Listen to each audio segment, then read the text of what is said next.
Trustee Lindsay? Is Trustee Lindsay online? Trustee Souza? Excuse me, the sound wasn't on earlier.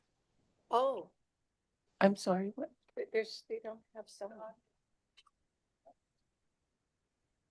Thank you, Trustee. Okay, that was Trustee Wahe'e. Back to Trustee Ahuna.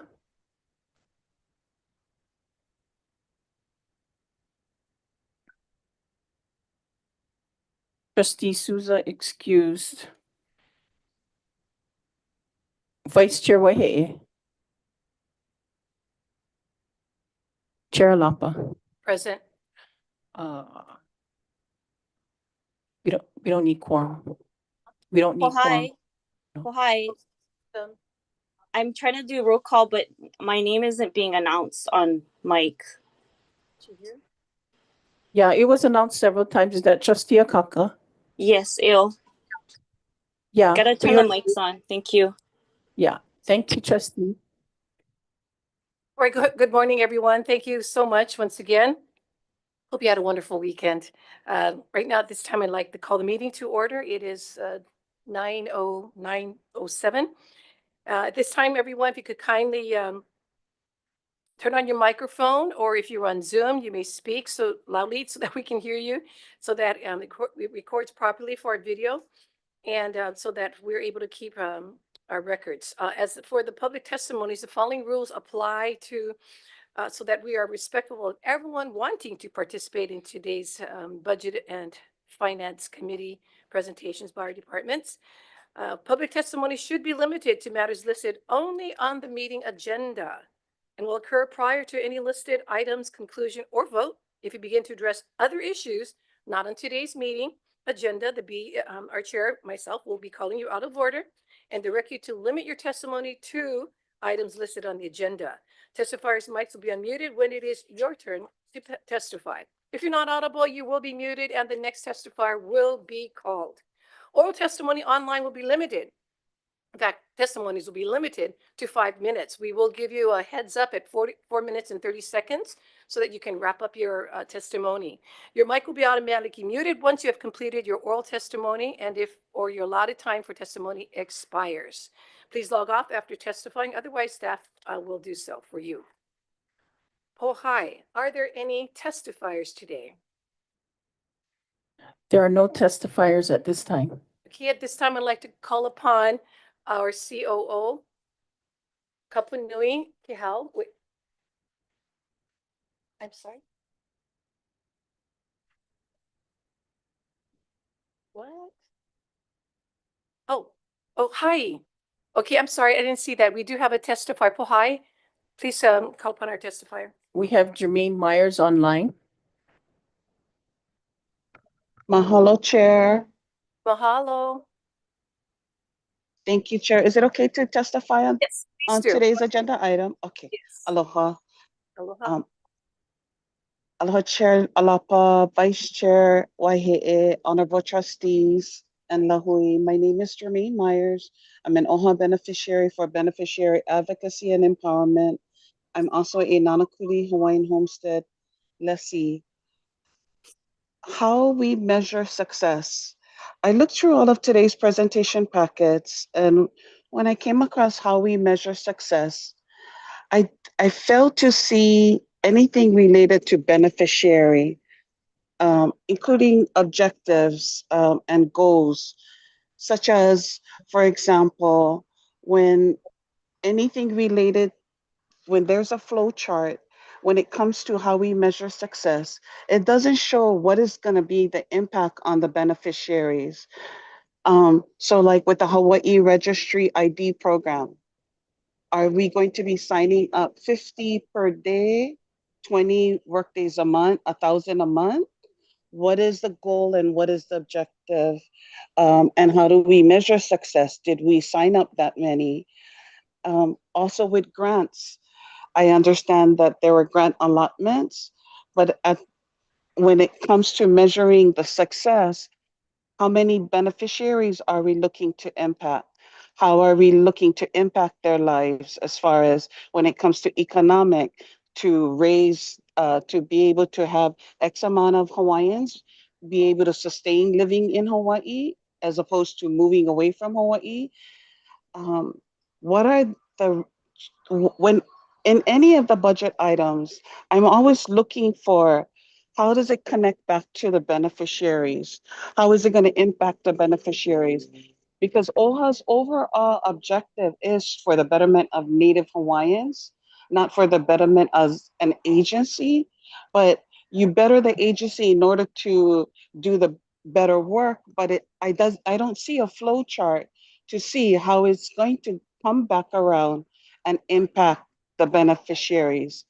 I see NEMO, and NEMO has identified strategic goals and objectives, but how programs are implemented in order to fulfill those objectives.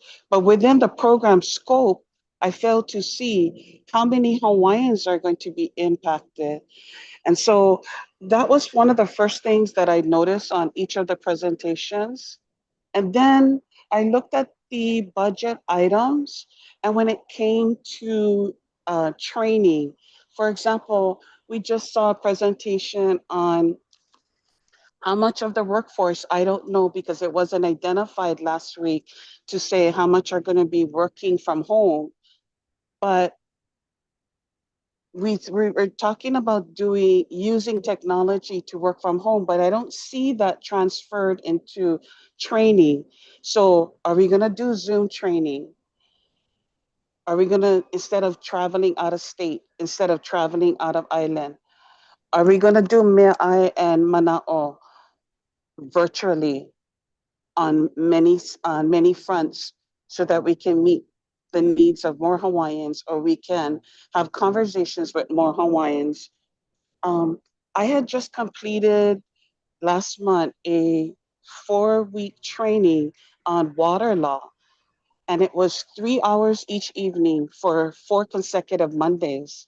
That was, and that had impacted me profoundly. Now my mana'o has been growing exponentially in understanding Hawaiian homeland's rights as it pertains to water law. Also, with regards to water law, all the different. So I'm giving you an example to show I don't see the programs that are going to be paid for with the budget. And it was not outlined in today's presentation. And then I don't see that how it's coming back to the beneficiaries. I see a lot of travel costs, but if we're saying that we're in the internet age and that we're using technology so workers can work from home, how are we also using that in order to minimize travel out of, on the airplane, travel, hotel, also, expenses related to per diem, et cetera. So I really didn't see that in the budget and the details of the budget. So I'm hoping that through listening to today's presentation, that I'm going to see how it's going to come full circle back to the beneficiary, and most especially specific targets as far as impacting X amount of beneficiaries or the programs and how they're going to um, impact the beneficiaries on the different NEMO fronts. So I look forward to those things. Kia kuapu, God bless all of you. Mahalo, Jermaine. Thank you so much. Really appreciate that. Your sentiments definitely are echoing that with me as well, and I'm sure with our board.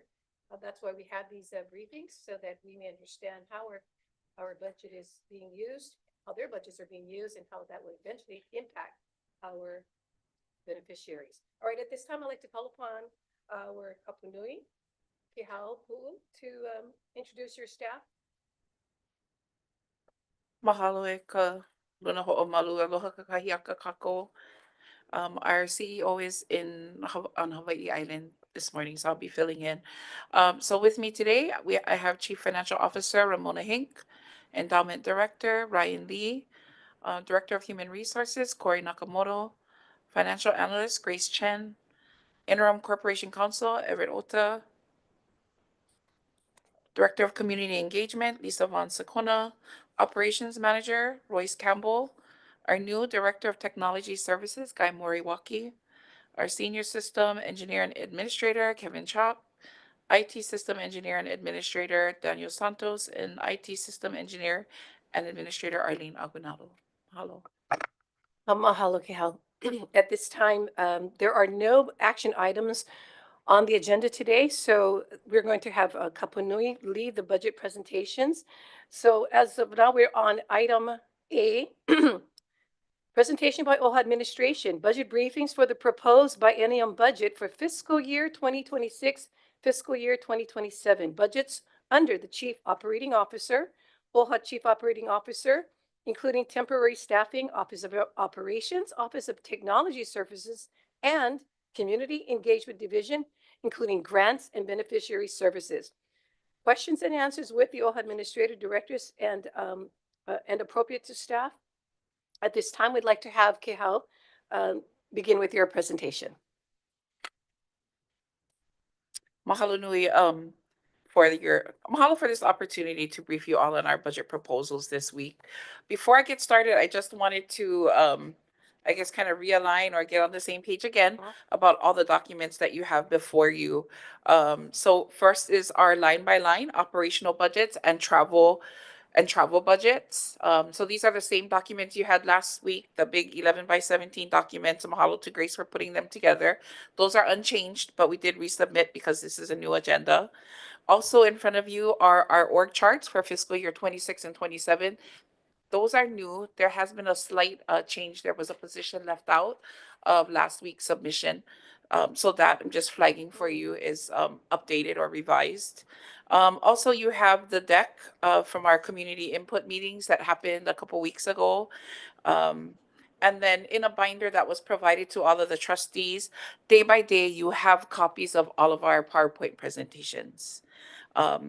So like last week, I just want to ask that when we get to Q&A portion, so each of the PIA will be doing presentations about 10 minutes with our deck, our PowerPoint, and then followed by Q&A. And then so I just asked, just as last week, when we get to the Q&A, if you folks are referencing the line by line budgets, that you refer to the page number and the line number. I saw that worked really well. Okay. Any questions before I get started?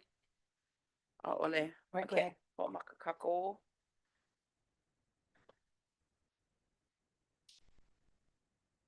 You can go to my deck.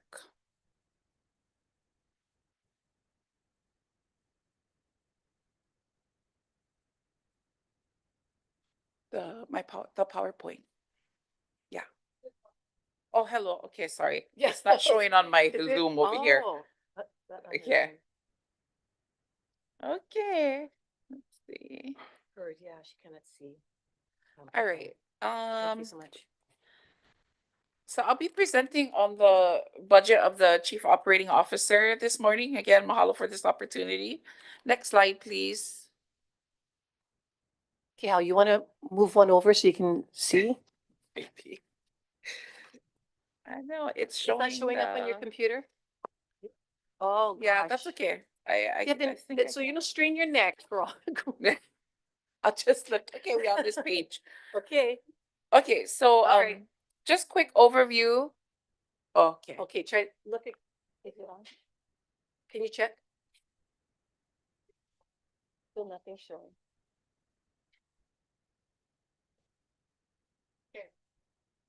Thank you. Yes, okay, got it. Mahalo nui.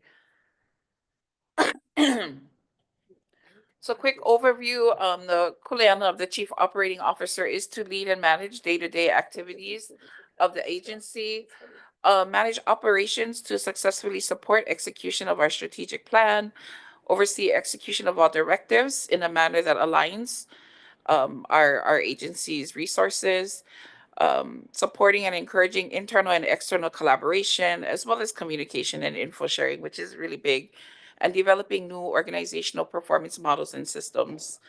The Office of the Chief Operating Officer is aligned to HRS 10, was that 1010? Hello, yeah, 10H, which is gives the administrator empowers the administrator to employ and retain officers and employees necessary to carry out the functions of the office. And in every way, I would say we are aligned to support MIMO. And I think you will see some of that come out throughout the week when some of the PAIA that fall under my office provide their budget presentations. Next slide, please.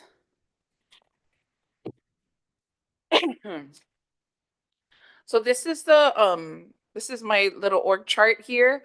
I oversee 6 divisions. Until recently, it was 7. So what's not shown here, what's recently moved under CEO is our land division, or division of land assets, under Lori Walker, who has really been holding it together, doing an incredible job of managing land. Is so hemea nui here in the agency. So I applaud the board for approving your real estate strat plan. That's big. And for the work that we're engaged with Paul and Linda in, I think that's going to be really big. I look forward to their operational, to their business model or operational plan and the policies and procedures they're working on. So Lori is now under our Pohana. And so what I do have are advocacy. So we have Lena Alla, communications, Bill Brennan, community engagement, Lisa, who's here today and who will also be presenting. Operations manager, Royce Campbell, our newest employee, Guy Moriwaki, who's the director of tech services, and Carla Hostetter, who's our R&E director. I will share that I hired 5 of the 6 people that you see up here.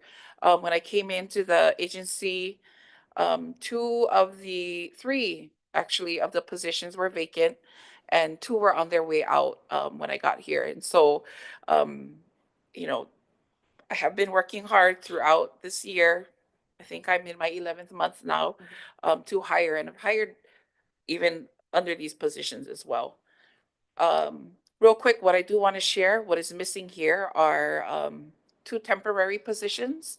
I'll talk about our temps at the end of my presentation, but I do have a temp admin assistant, and recently we just brought on a temp project manager.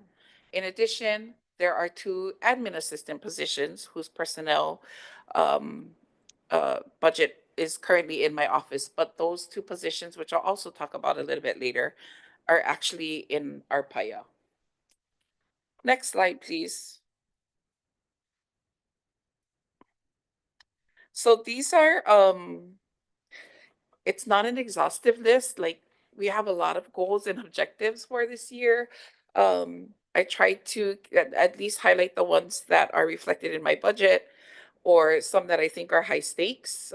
But so aligning our goals and objectives to our spending priorities. And I will say, right, these will become our some of the goals for our performance management system as we go into the new fiscal year. It should all be aligned and related. So A is, one is boosting staff morale, which this board has already, I think, taken a huge step towards in tentatively approving their salary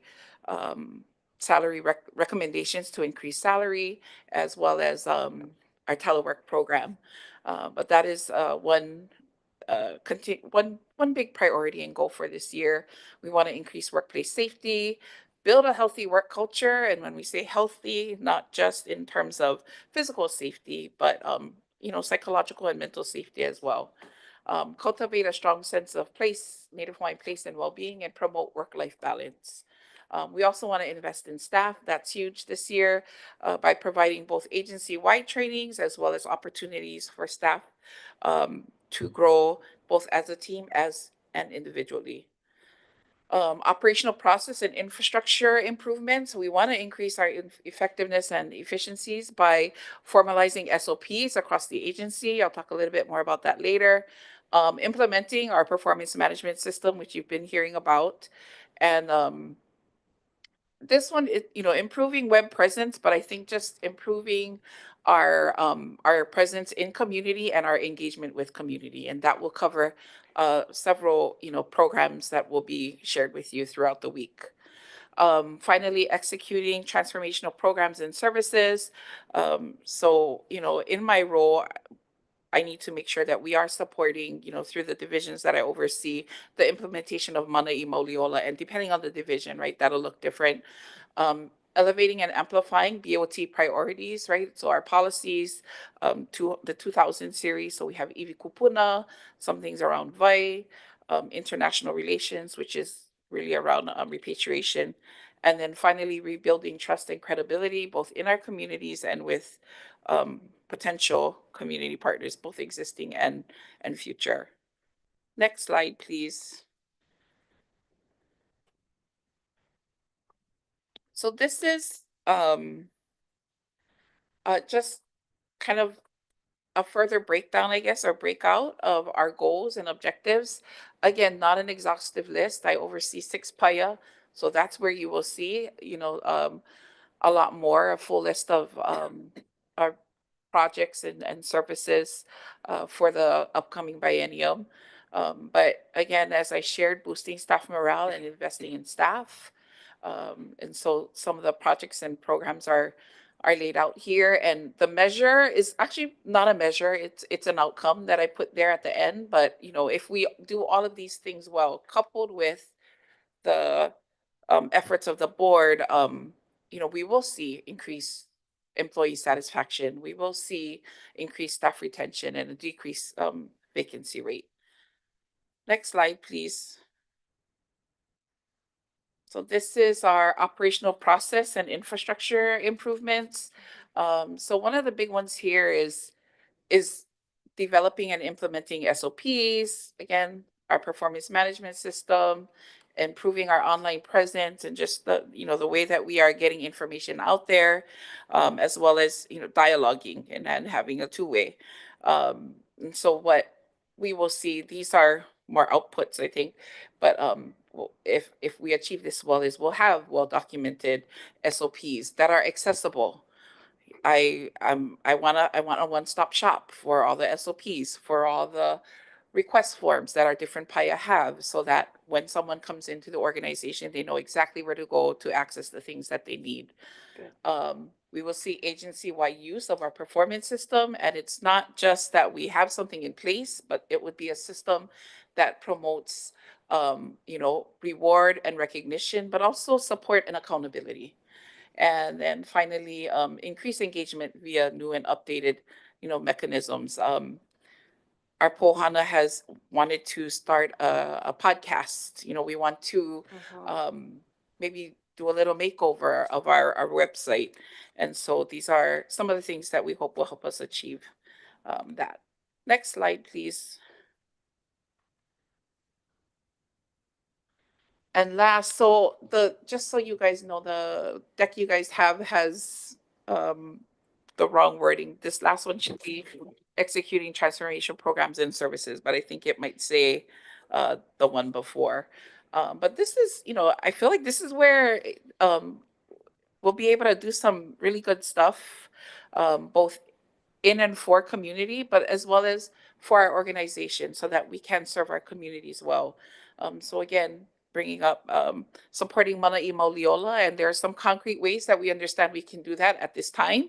I also know that as things come up throughout the year, that I want to make sure that our PAYA are makaukau to support.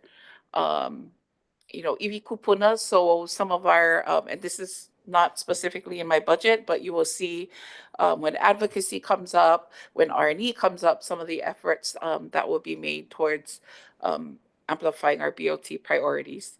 And then again, the rebuilding of trust. So I think that can be achieved by just having a stronger presence in communities, and that through, again, the websites, our podcasts, but having that interaction, that occurs more than just that one time a year, but some ongoing engagement and interaction with communities.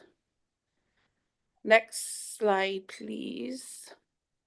So this is my budget. So it's a little over $1.4 million, but as you can see, the bulk of that is in personnel.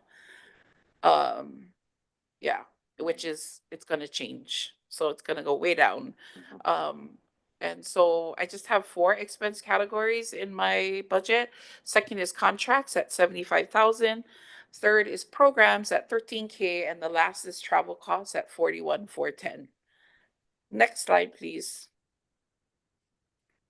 So this is where I'll talk a little bit more. So as I shared, so in personnel, which includes that huge fringe, a little over 1.2 over the next 2 years. However, it does include 2 administrative assistant positions that we have been, recruiting, hiring, interviewing, and hiring for. So one of these admin assistants actually started last week. Friday was her first day. I introduced her at our procurement training. And so she will be shared between advocacy and R&E. And so that position has started already. The second will be shared between community engagement and communications. And so we did make an offer, it was declined. And so we got to go back to the drawing board. We didn't have any alternates. So these 2 positions will move out of my budget. Next is contracts. So there is 75,000. We budgeted 55 in this fiscal year and 20K.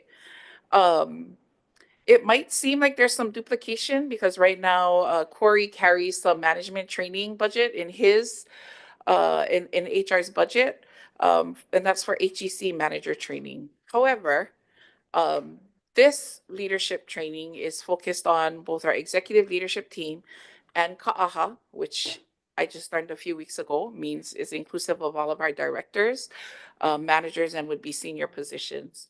And so there's a difference between leadership and management.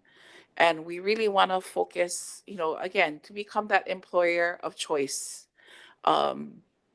Things like, of course, telework and salary will help. But creating an organizational culture that truly reflects our Hawaiian values. We want to have shared practices around leadership. What does emotional intelligence look like? How do you communicate influence? Help people to be mindful of their purpose and remember their why. And so I haven't designed it out yet. That would be in collaboration with others, but we do want to spend some time with our leadership team developing that, and not just the individual, I guess, leadership skills, but what does leadership look like as a collective for administration? Also, can you go back to the other one? The one before, yeah. And so that's contracts, programs. So there is org-wide events. This year, I ended up being in charge of like a couple of our org-wide events, not by myself. Of course, I had support. So I put that in again. I do think it's important to bring the ohana together. And so what I do have in my budget is three org-wide, I guess, trainings or gatherings. The first one would be like in July. So last year we celebrated La Ho'iho'i'ea together. So that's an opportunity. I would love for us to build in a day for Aina-based learning and get out to our own Aina. I've talked to Lori about that. She's asked. I think a second one in Q2. So it's a little bit different from what my explanations are in the line by line. But Q2 this year, we held our service awards, right? And we did some training and had a holiday luncheon. And then I think we haven't necessarily had one in Q3 or Q4, but that would be nice. I feel like it was nice that we had Friday training because I don't think we've been together as a whole group since Christmas, or holiday. There is I think some duplication here, like I can reduce this or better coordinate with Hailama because he has, I believe, monthly cultural workshops and learning opportunities in his budget. So I missed that. So I acknowledge that that's an area where we can fix. Training and conferences. So that is a standard that we've used. I don't have any, I can be honest. So this would be like part of my PD. I don't have anything specific identified. I don't have time for that right now. I do have a COO leadership retreat here. I think I could also reduce that. I think if our leadership training is going well, perhaps I wouldn't need as much time, but I would like to, calibrate with my team, be able to set. And then there's my travel costs. I get one more slide. No worries. That was, Okay. oh my. That's a oopsie. Last slide. That was a oopsie. Well, and this one is not, it's tied to me and not, so you can go to the last slide, but so travel costs also, these are what I would travel for that I know of. I haven't done a really great breakdown. I asked for some assistance from our executive assistant to help me put that together. Um, but I know travel across has been a concern, so we can go back and look at that. And then there are unanticipated needs for travel. Okay, last slide, please. So on the agenda next to my name, there was temporary staff.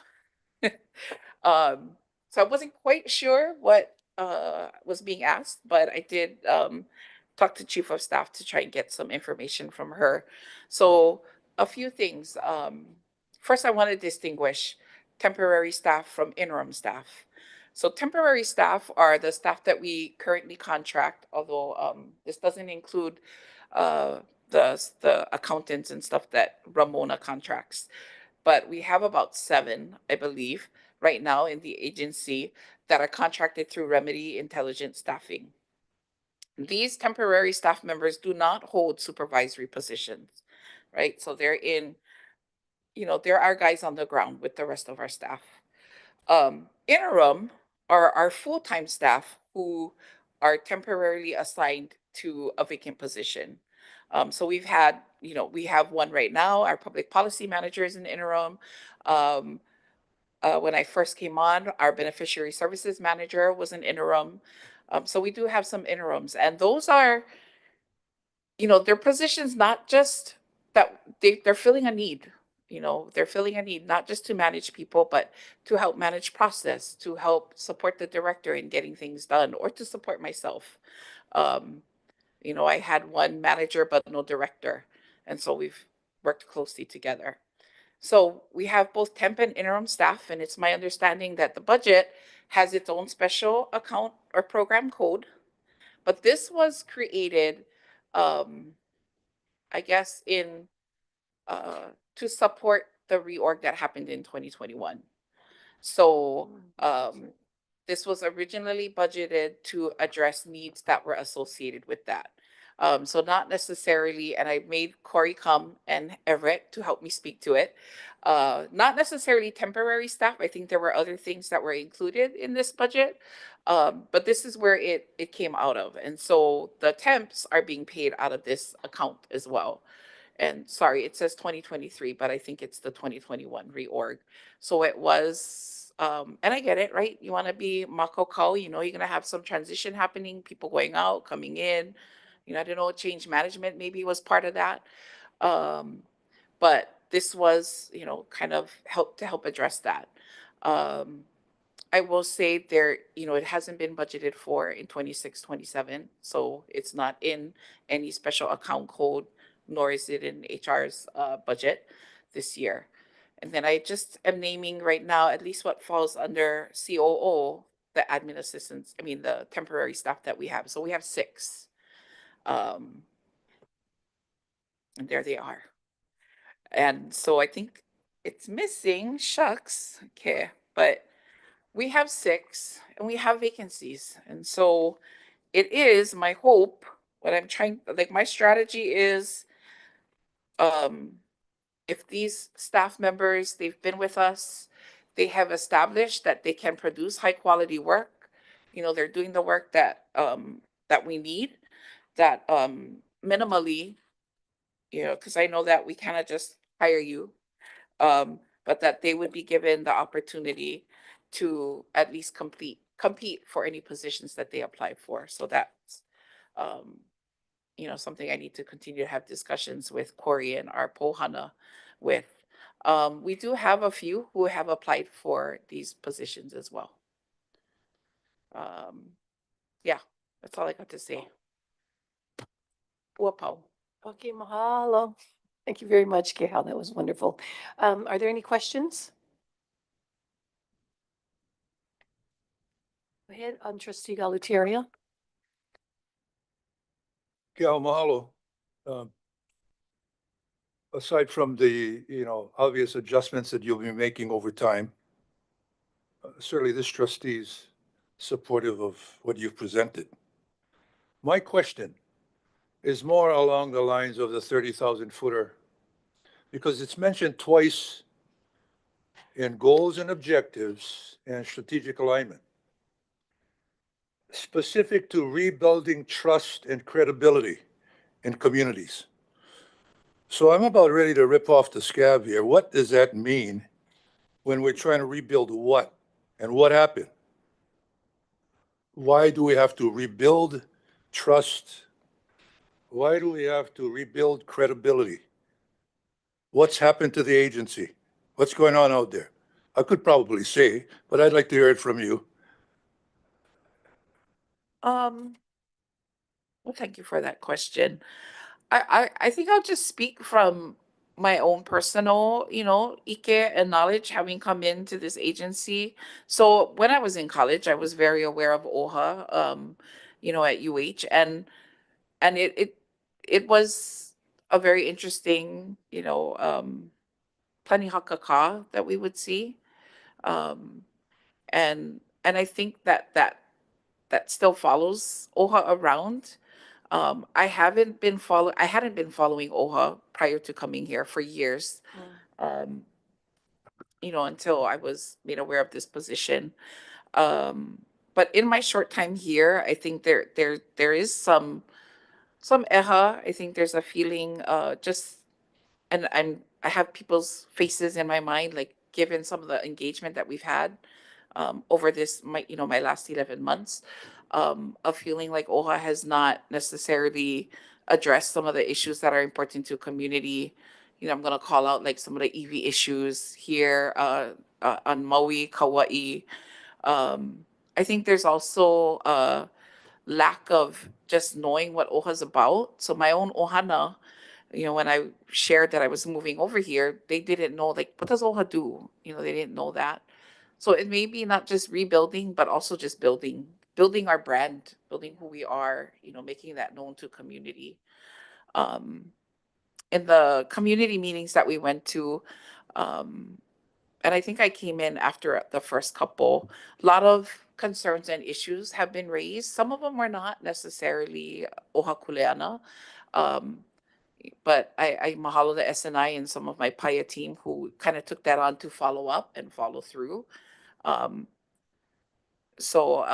think there's maybe some feeling out there like we're not doing anything, which is why we're trying to be more, we gotta share more about the good work that is happening, the grantees that we are supporting, all of that, which is why I think, strengthening our presence, our community presence, our online engaging, even the Mea'e and Mana'o, those were, in my mind, very successful. We went back, we followed up on things that were raised at the island community meetings. People felt heard. Sometimes you just gotta listen too, right? Because they're gonna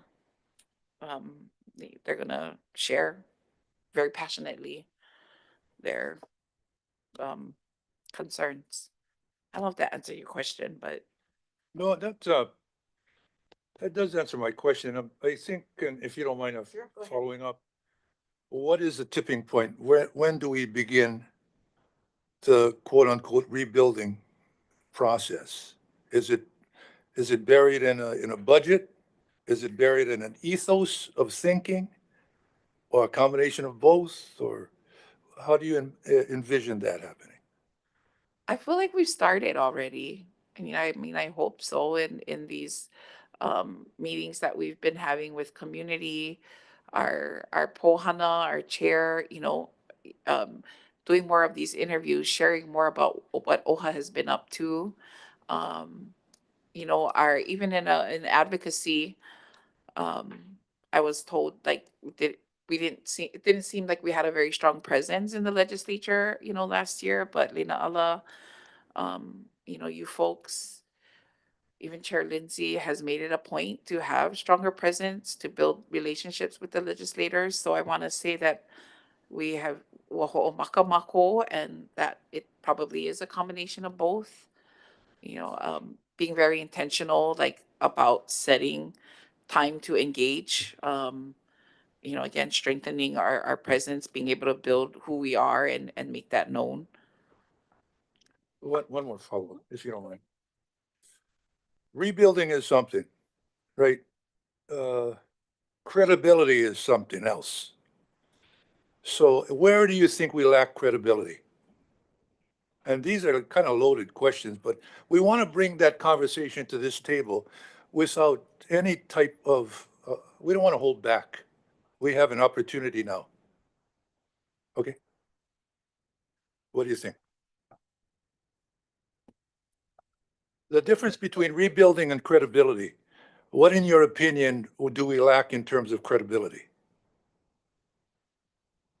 That's a good one.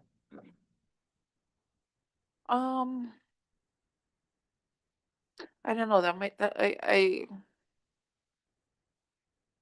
be a hard, that's a hard one maybe. And that's a hard one for me. I don't know what to say specifically. I will say, so I do like, I go on social media a lot. I check our OHA webpage a lot. Because that's just how I relax when I get home. I gotta zone a little while. But people say a lot of offhand things about the organization, some that I think are untrue, which is why I think we need to, again, establish who we are, the good that we're doing. And I feel like even with one little mistake, we wouldn't get slammed, and we get slammed big time. It's easy to target, and attack this organization that is so small. We're 30 strong or 150 strong, where we're fully staffed, and we have Juliana across the Payaina, and we cannot do that alone. But anyways, in terms of establishing, that's all I can say for now. I see. Well, Call it's it because you'd placed it in goals and objectives, and that's kind of high. So we want to make sure that we enact that. Okay, whatever you might need to do that in your mind or with the payas, please bring it to the table. I will. And, I will share. So these cascade actually from our CEO too. So, I like, just so you know, I never make them all up by myself, but they cascade, right? Because whatever her goals and objectives are will become my goals and objectives, will become the goals and objectives of her direct reports, right? The executive leadership team, Elena, all of us on the team, and then we'll cascade down to my own staff as well. So it is, so I just want to share that these shouldn't be separate out of what our Pohana has already set for all of us. And so, yeah, it cascades, and it's in hers too. I appreciate that. Okay, mahalo. Mahalo, Okay, Chair. all right, any of our trustees? Any questions? Yes, trustee Akina? I just want to pick up on what trustee Brickwood was commenting on. I think it's good that we're addressing the concerns, and that's what I see in your goals.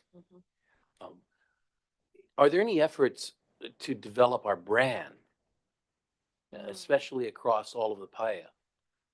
We have a certain brand, whether we like it or not,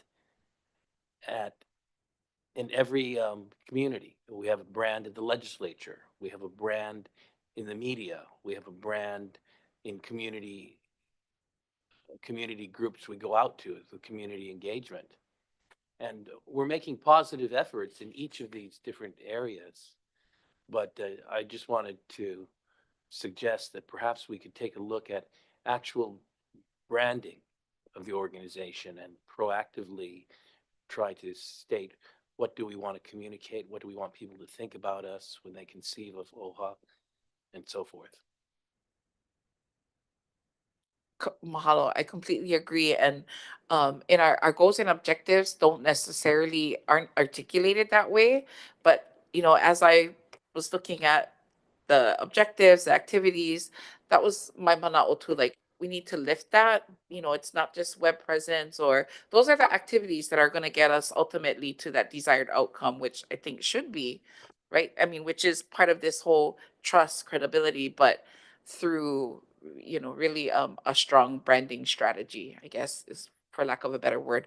And that is where, our leadership team and our communications, director would come in. So I think that, I completely agree with you. I feel like we gotta lift, like, what is it that we're trying to achieve? And some of that is articulated, but what's that specific strategy? So I think that we can tweak this to include that. And I would, again, call it out as one of our performance goals for, this upcoming fiscal year. And I think it's all across the organization that we need to work on a single brand. So that, for example, when Lena Ala and her team are doing advocacy, there's a brand in mind that they're trying to promote. Or definitely when Bill is managing communications, there's a brand that he's trying to promote, community engagement, and on and on. And that gives us kind of a North Star in marketing, public relations, and branding. And all of our efforts are heading toward that one brand. Yeah, I'm glad that we're heading that direction, but it's an arduous task because it involves quite a bit of analysis as to how we're perceived now, where we want to go, and how to get there. Thank you. One last thought. Start with the statute. That's a good place to start.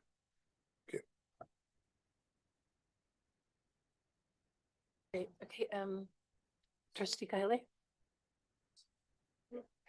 Oh, I didn't see him. Trustee Souza? Mahalo, Madam Chair. Aloha ke au. Mahalo for the presentation. I was gonna be honest. I'm kind of unclear as to what's happening with the temporary positions in your department. And for myself, actually, I guess I learned about a lot of the temporary positions. I guess only recently, more so. And I understand, even though they're contracted, they're actually some of them at OHA utilizing office space. And so what I would have liked to see is the temporary positions on the org chart. So we know how to acknowledge those positions. Someone we see around here, but we don't know exactly what they do and who they fall under. So if that's something if we're gonna keep them around in the future, I would recommend that we do add them to the org chart in some shape or form. And are we looking at keeping them around? Or are we looking at getting rid of the positions, putting them potentially to full-time, or having them apply to full-time positions? What is the ultimate goal? My ultimate goal is to get them full-time positions here at the Office of Hawaiian Affairs. So, and I shared earlier that we don't have budget for temporary staff. It's not proposed as part of fiscal year 26-27. But ultimately that is my goal. We have minimum qualifications and things like that are a part of our hiring process. But my strategy is to give all of our temporary staff the opportunity to compete for these vacancies. And so we do have a couple who have applied for some of the vacancies. And so I've been working with Stacy and just talking about this strategy of like, how do we, allow our temporary staff to have the opportunity to at least compete if they don't necessarily meet minimum qualifications. However, we've been working with them for 3 to 6 months, again, demonstrating high quality work, right? Because we don't like retain, those who are not meeting the needs of the organization. So, how can we provide access using the experience, the knowledge that we have of somebody who's been in this organization for a period of time? Hope that answered your question.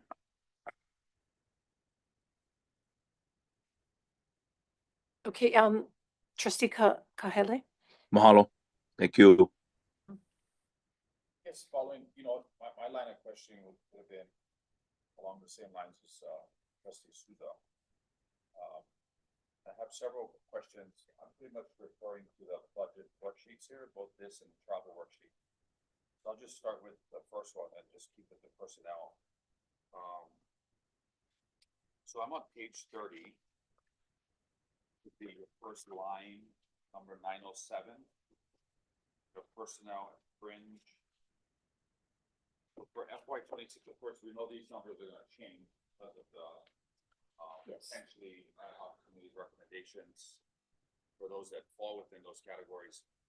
But for this first line, under personnel and fringe, what positions, including yours, are included in that number? So that would be my position and then 2 administrative assistants. And those admin assistants are not temp staff. No, those are permanent positions. And so those are moving into the PAYA. So when I came in, I guess, you know, in the past, each PAYA had admin assistants, but they were removed as part of the reorg. But our PAYA needs support. And so these last 2 positions were, you know, we had these last 2. I told Stacey I want to hold on to them. I would like to keep one for myself, but my PAYA need kako'o. So one has already started under R&E and advocacy. The other, you know, we did, one of our temp staff did apply, but declined. And so for that position, we didn't have an alternate. They're gonna go back to the drawing board. So one of the admin assistant positions is in R&E, and the other is where? The other will be community engagement and communications. So I think Corey reflected it in the org chart, but I think they're showing twice. So under R&E and advocacy, but it's just one position. And then communications and community engagement will also share one. Operations doesn't have an admin assistant. They won't have one. But they all are operations. And then IT has, we've converted, you know, Kelsey's former position, the solution delivery technician, because it was doing 80% admin assistant support. So that position's been converted. That one's posted. We have some applicants. There's been a temp. You know, we hope to give her a chance to compete for the position. Got it, okay, so. Looking to the trustee Souza was referring to in terms of the temp staff.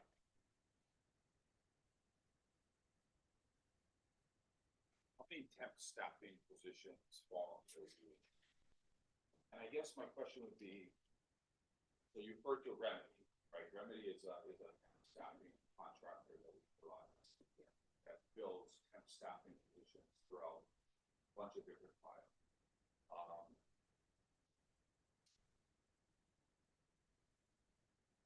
You indicated that it's not OHA's intent in the next fiscal year to continue with that contract?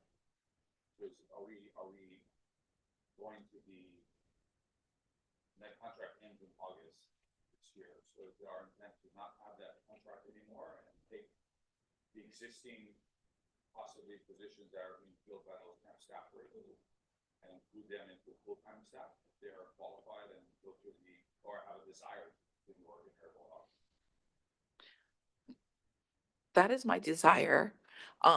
So first, let me address the not in the, you know, not being included in the budget. So I wasn't actually aware of that because, you know, HR manages the contract and all of that. So I actually didn't know we didn't budget for it until a couple weeks ago or last week, which I'm bummed about. That being said, though, I believe that, you know, we do mostly have positions that can, for the most part, at least, that I believe these 6. So I have 6 under COO, like throughout my PAYA, temporary positions. And I think for the majority, you know, there could be an opportunity for them to stay at OHA full time. Did you run the numbers, or did, you know, if staff ran the numbers to know if what we at least had paid Remedy last year up to their ceiling of their contract is more beneficial to OHA to have a full-time employee on staff rather than contracting to a third-party vendor? Oh, I didn't run the numbers. This is why I asked Corey to come. He might be able to help. But I before, you know, if Corey wants to come up here and help answer questions about this, these positions were brought on because, you know, there was a need to fill at the time, and we didn't have the staff permanent, and we weren't getting, you know, applicants for some of the positions. So for example, the grant system administrator, It was a challenge. It's been a challenge to fill that position. So we did find someone who could do it temporarily. And the hope is that that person could become a full-time staff person if they meet the qualifications and, are able to compete. Yeah, in some cases it was, when our grants manager left, she was managing Kana'aho, and as well as the sponsorships. And so I brought on the admin assistant because we needed some help. Our BSA manager has helped fill the gap for Kana'aho along with our admin assistant. So, some of these were just like, oh my goodness, we need some kokua with this. We don't have anybody that we can lean on, or we do, but they still need help. And so, they were brought on. I guess, so we have several third-party staffing vendors that we contract with. One of them happens to be Remedy. At least on the May 1st org chart, there are 7 positions that we staff. One of them is attached to Corp Counsel. The other 6 is yours. So if we're not going to continue this contract and it's not in our budget, so it sounds like we're not, then we potentially have 7 individuals that are filling important positions here at OHA and could potentially fill existing vacancies. Is that the plan? Yeah, so all of the temporary staff, just like anyone else in the public, are, able to apply for any of our open positions. It is a competitive process. Sure. And provided that they meet the minimum qualifications, they would be able to apply and be evaluated similarly. The temporary staff that we do have, again, were originally brought in for temporary or to support temporary needs. For many of them, actually, that need has gone on a lot longer than I would say was originally anticipated. But yeah, they all are able to apply, and then, would be evaluated accordingly. Corey, do you think, I think you're asking for, I know this is not your day, but another human resources recruiter position. Do you think within HR, because a lot of this staffing of these positions will fall on your team, do you have enough support to be able to fill these potential positions in the next few months? I'm just thinking we have 7 people that fill critical positions here at OHA. They have been for quite some time. Of course, it's a competitive process, but if we're not putting money into the budget for it, this contract, at least Remedies, ends mid-August. Between now and August, we have to plan for that and, have a robust HR process to be able to potentially fill these pukas or even create potential positions on the org chart as we move temp staffers into full-time positions. I guess my question is, do you guys have enough bandwidth to do that, or you need internal support from other PIAs to help you with that process? Or do you feel you have enough capacity to do that in the next few months? Thank you for that question, Chair. It's a hard one to answer, to be honest, because we're juggling multiple priorities right now, and some of the things that are needed to accomplish that are not necessarily within our control. For example, adding new positions is something that we're currently having to work with HIP on, the Hawaii Information Portal, to effectuate. So there's multiple things that we're working on to accomplish the overall objective, I guess. Yeah. And then it would also depend upon, as was mentioned earlier, the individual's interests in any of the open vacancies that we currently have available. So, one component is the systems, right? Updating of systems. The other component would be the actual recruitment process itself. But then there's also the additional criteria of individuals' free choice and whether or not they're willing to or interested in applying for those available positions. I'm not able to share, who's applied for what, but I will say that there are positions that potentially some of our temporary staff could apply to, but seemingly, have chosen not to Okay. for whatever reasons.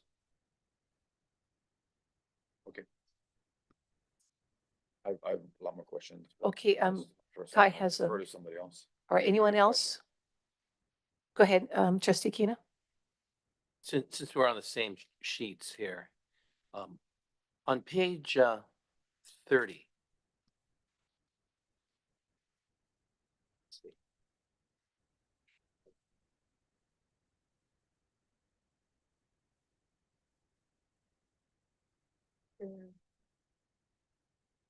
Page 30. No, actually, no, not 30. Excuse me. Page 33. Here, on-site security officer, line number 982. Which page? Just page 33. That's actually under operations. Okay, that's I That's should- Royce. That'll be Yeah, Royce. I'll hang on to that. I'll defer to anyone else. Yeah. Might as well since he's here.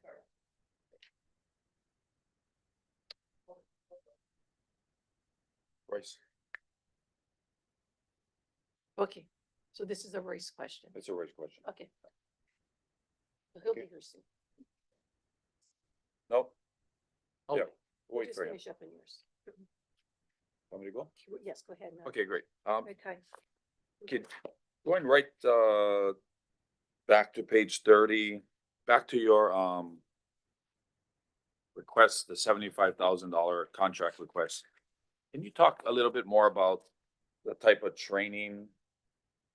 What are your ideas? You're asking for $75,000 for a series of training events. And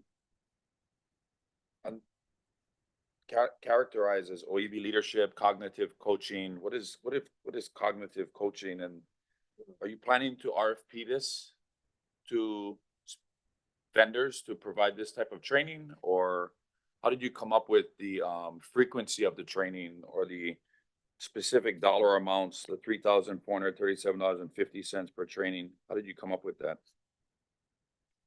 And I'm all for training. I think we need to do more training here, professional development, leadership, performance management, but how did you come up with this type of frequency of training? And it also decreases in FY 27, which is why I'm wondering why the difference?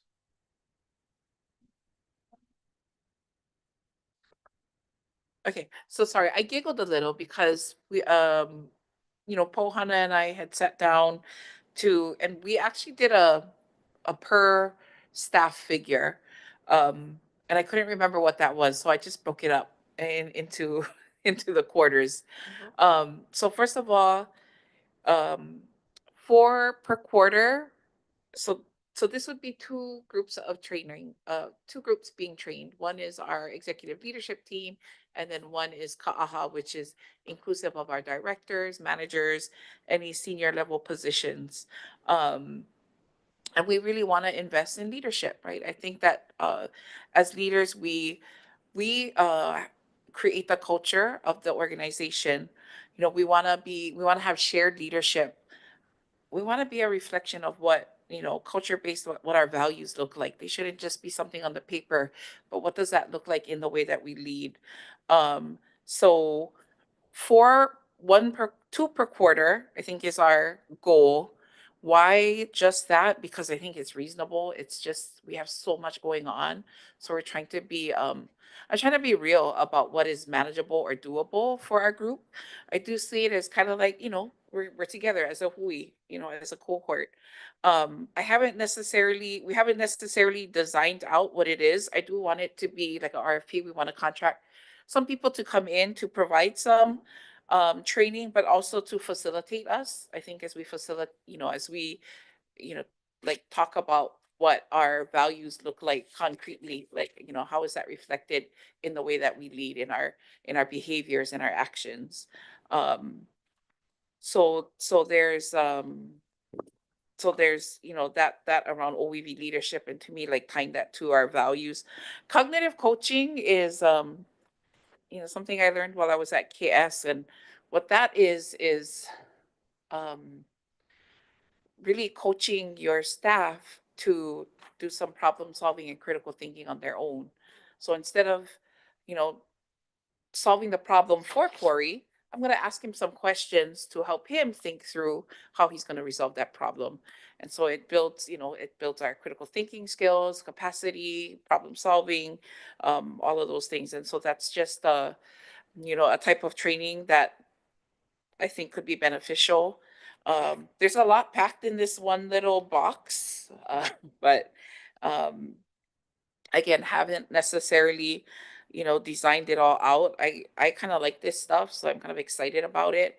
But we Yeah. want to do that as a team too. So just so I'm tracking, 55,000 for the first fiscal year. Yeah, That's 4 trainings per quarter or 16 trainings total per year. yes. Does that include just your managers, directors, Mhm. senior leaders, or does it include everyone within the PIA to get that type of training? So it's just the managers, seniors and up, so managers and up. So it's just yeah. So it doesn't include whole PIA. Yeah. You think we can accomplish 16 trainings a year? So it's, well, so it's for the 2 different groups though. So it would be 8 per UI. Yeah, Okay. so 2 per quarter. And then in 27, leadership training, 20,000? Yeah. I haven't really detailed that one out yet, but Okay. in my mind, right, if we establish, like the foundation in year 1, then year 2 is just, further enhancement skills, maybe refining the things that we have, developed. And that's what, so I'm not gonna lie, like that was just okay, an estimate for. Yeah. Oh, I so- appreciate it.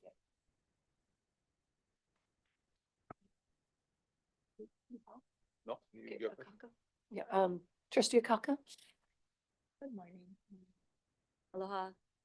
Mahalo for this sharings on your presentation. I just wanted to add some mana'o to what Trustee Akina had mentioned earlier in terms of branding. And I think this is something that is a part of almost all, if not all, of our different departments or PIAs. And part of that branding, I think, and I felt this way for a while, and I've been sharing that it really is what you had kind of mentioned earlier.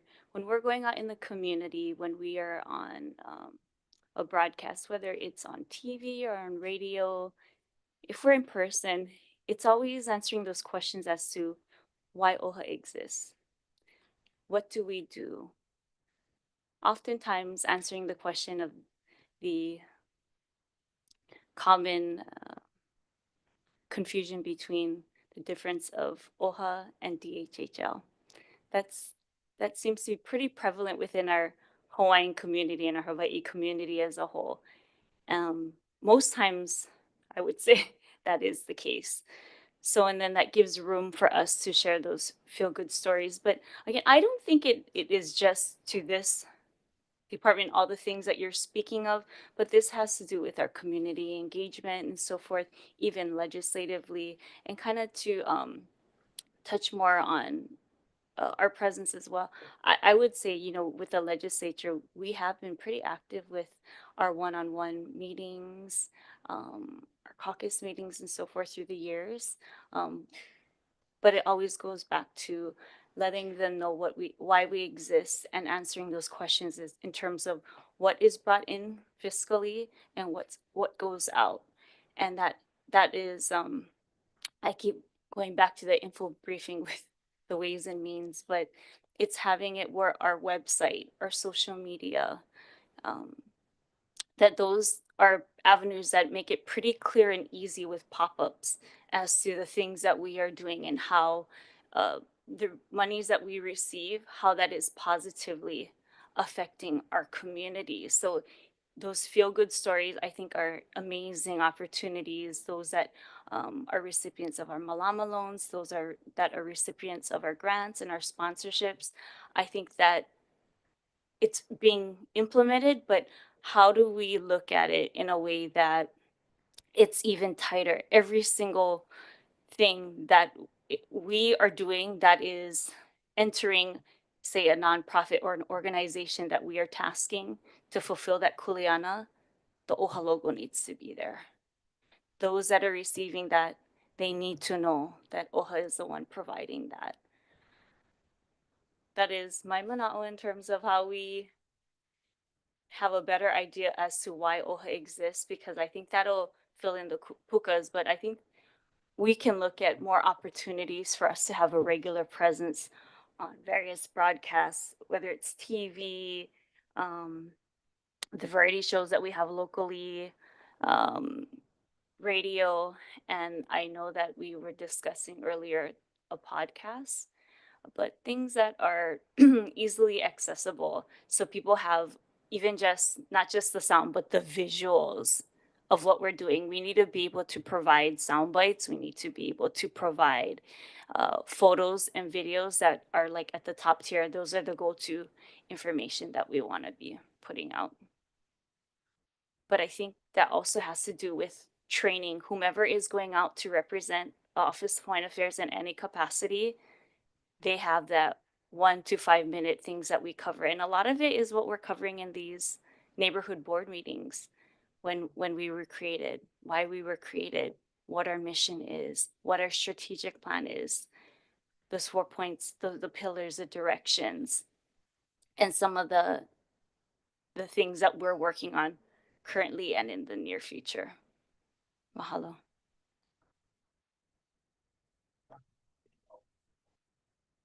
Just a couple comments on the budget before we go to the travel worksheet. Same thing for the previous presenters, the Kauinoa, if we can clean that up when we bring the budget back in a second, as well as working with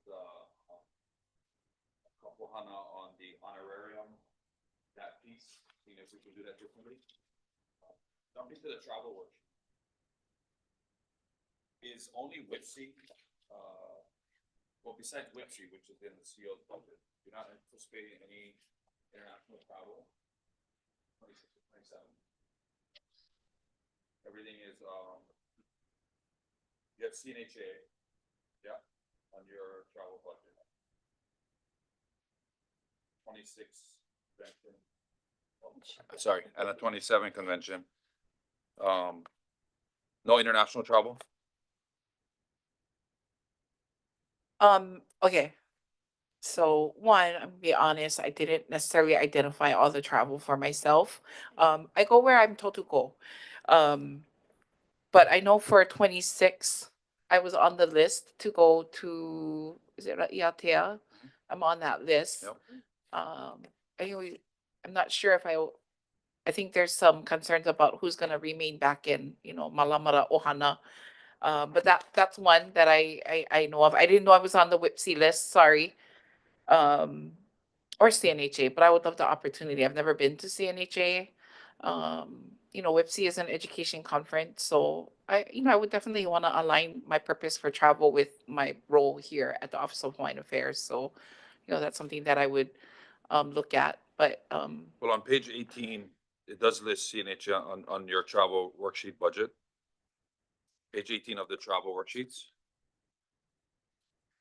okay, The employee out-of-state travel requests okay, lists CNHA 26. It also lists CNHA 27, though I don't think they're gonna be an out-of-state in 27. They are gonna be this year, we know that, but. And then the rest of it is just your in-state board meetings, neighbor island site visits, mea Yes. and mana'os. Okay, and then anything unanticipated, sure, like yeah, it happens, yeah, yes. okay. Yeah, But I can clean this up, the travel. okay, and then Raiatea would be on that one, right, in 26, if you're gonna go. Yes, some of the expenses would be in there. I think though, like the transport, the air and stuff would be paid out in 2025. Yeah, okay. Yeah. Let's just make sure, if you are gonna go and you are on that list to go, that we have something in there for international travel. Anything, probably my last question would be, Anything that it would never made the cut in your budget?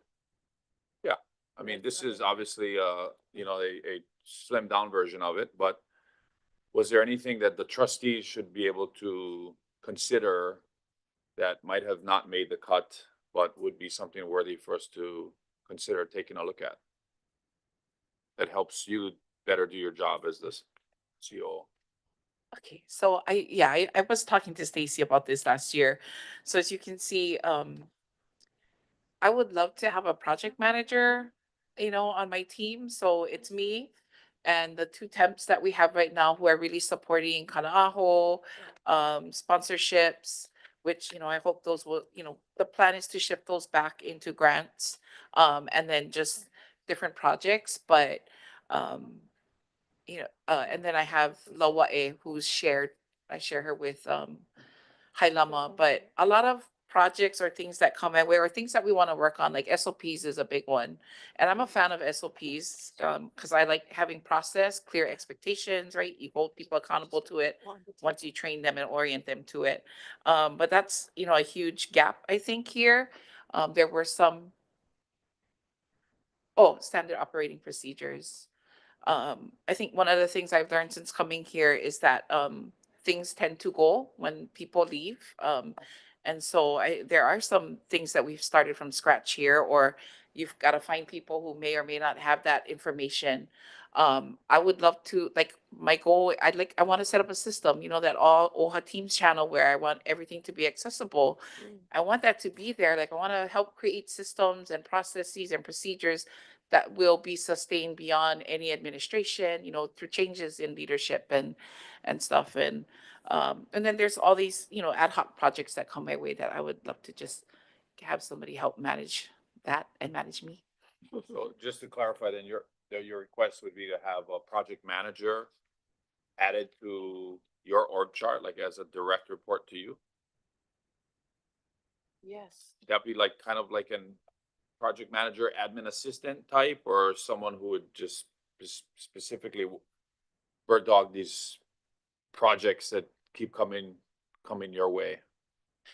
I would say primarily bird dog, but then all and manage and you know, get dirty in the work, but secondarily probably you know, administrative support as well. Like, I would, you know, come with me to the meeting and help me like figure out that next steps and things like that. And only because our two execs carry so much kuleana. Basically, they carry that third floor. Lawa'e, anytime, and Sandy, anytime something comes to me, like, and I need support with that, it will go to them as well.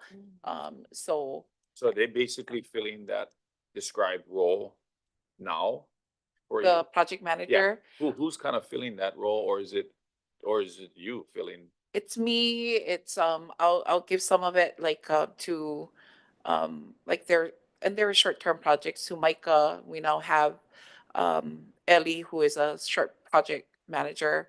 I mean, who's a temp project manager. She just started last month. Lawa Etu, you know, like onboarding is something that we've been working on strengthening and improving. And so she's been the lead in convening all the different paya um, sh- to beef up and strengthen our onboarding process. But So to your point earlier, and since you mentioned their names, both Micah and Ellie are Remedy temp staffers.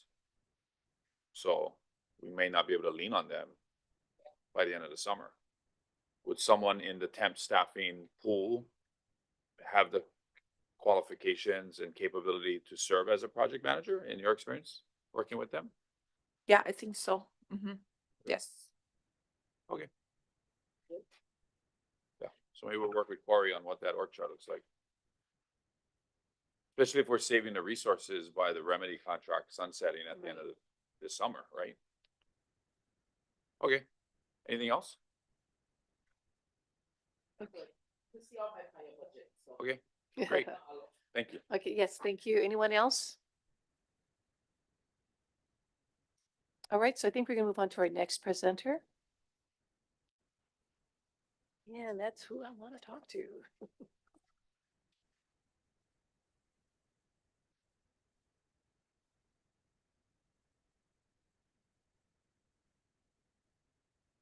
Aloha Royce. Oh, yeah, turn on your mic. There you, right, the right side. Yeah, there it is. Can you hear me now? Okay, Thank you. perfect. Good morning, trustees, Aloha. OHA staff and beneficiaries. There it is. I gotta sit up tight so I look skinny, yeah.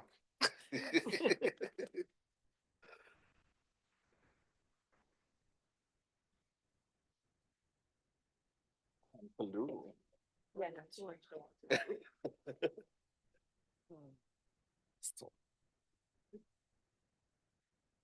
So I am Royce, the manager of operations, and can we go to the next slide?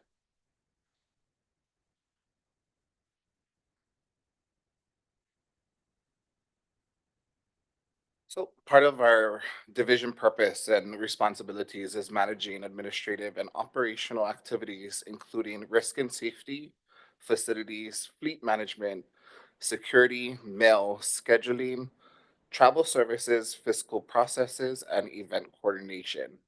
Our alignment to OHA's mandate is providing centralized administrative support for all Hawaii office locations, ensuring a safe and functional work environment, managing vendor contracts for day-to-day facility needs, staff requests, facilities, tenant landlord correspondence, and oversees inspections, maintenance, repairs of all OHA offices.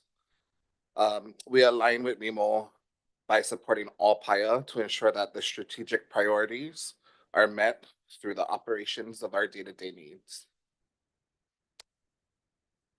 Next slide, please. Here is our little org chart for operations. I have an operations supervisor, Holly Yamachika, and I have operations support coordinators and assistants. So I have Danielle Myers, Chase Simmons, Lorene Kaluau Kealoha, Gary Garo, and Pu'uvai Kikoa Johnson, who is one of our contractors. I do have one vacancy, which is our safety and facility officer, and then I fall directly under Kehau. Go to the next slide. So our goals and objectives. OHA is an employer of choice. So creating for us, it would be creating the effectiveness and efficiencies by developing and or revising current SOPs to support all OHA staff. We also would like to develop and execute a comprehensive safety program at OHA, and that's one of my big goals and objectives this year. And then looking at our current processing, I kind of want to streamline the operating processes to kind of better serve all OHA in a whole. And then for me, it's filling in those operational gaps that we have. We have just small ones that just need a little help or a little push to it. Go to the next slide.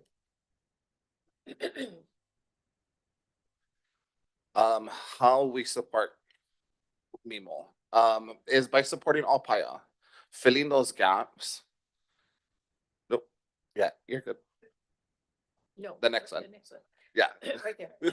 So how our work supports MIMO, Manai Mauli Ola, would be supporting all PIA and filling those operational gaps, but continuing to meet key objectives for beneficiaries, executive leaderships, and the Board of Trustees needs. Ensuring our fleet is operational is a key portion of our work and helping coordinating the events that we hold here at OHA. Some key goals and objectives is the processes. Processing is going to be the biggest. Processing and safety is going to be the two biggest ones for me this year. And the office and infrastructure improvements. This is the old building. We have to do a little more and a little more malama to it to get it to where we want it. So I know we would like tint up above us and cool down a little bit, shades. Oh, like this. Yeah. And for my team, it'll be building that relationship with Apaya. Right now, we're close to only some PIA, but we want to make sure that we're there for all PIA. And we are here to help the success of OHA and our operational needs. Major programs, we're going back to that safety program. Currently, I'm creating a safety handbook, an emergency preparedness handbook, and our emergency operation procedures book. I am also working on security, and part of that would be mass communications, like a text thread or emergency text system, and kind of that mass produced to streamline our security throughout the state is one of my biggest goals. Right now, we kind of have certain offices running on certain things. Here at NLK, we have a scan system. Not every office has a scan system. So we're going to try and streamline and go with one vendor across the board so that we all could just scan in and out or log in and out to see it. Safety certifications is part of the things that I'm going to start looking at this year also. And that's just getting my team up to par on the safety side, and then bringing in that safety and facilities officer and getting them certified in certain things. Some safety stuff would be AED and CPR training would be a big one. And different OSHA and HISHA certifications. How I'm going to measure the success would be making sure the deadlines are met. So all of our overhead that comes through us that we're paying and pushing through I don't want to see late fees. I really don't want to see that this year. I don't think we should have late fees. So that's a huge one for me, along with the overall operational achievements of my team, and then developing a service forward outlook for my team. Right now, we just go for it with the PIAs. I want to make sure that they're ready to support in a whole and to be there for whatever is needed. We go to the next slide. Next slide.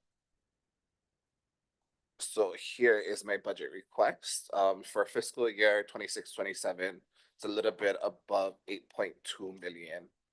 And then a little bit above 4.1 for both 26 and then for 27. My personnel currently for the 2 years is 1.6. My overhead cost is a big chunk of my budget.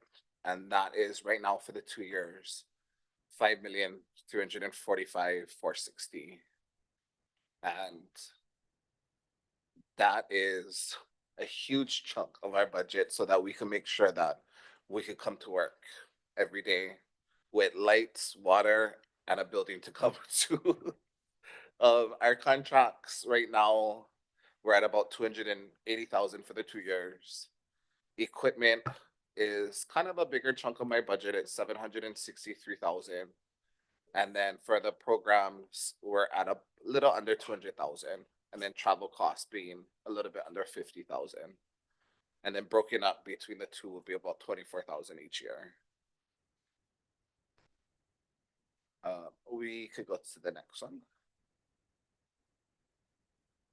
So for personnel, I do have that one vacancy, facilities and safety. We are currently interviewing for the position. There was an interview last week, Thursday, and then I just seen a couple more people drop into the bucket to get coordinated for an interview. Some of the ways that I was looking at our overhead costs, Molokai has been a huge question for me. We are part of the Kulano EV Association. So currently we only pay CAM, which is the common area maintenance. But two things that stood out is the amount we pay per month for electric, and then the amount we pay for facilities group, which is actually under my contract, not under the overhead.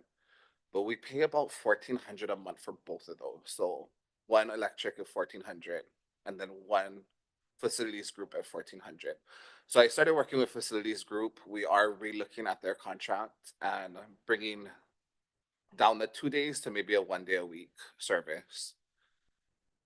Another part of that overhead cost we're paying about 85,000 for parking at Dole per year. And I think that if that telework and the remote work pushes through, we could definitely cut the Dole parking and our expenses on that. It's a little bit over 7,000 a month.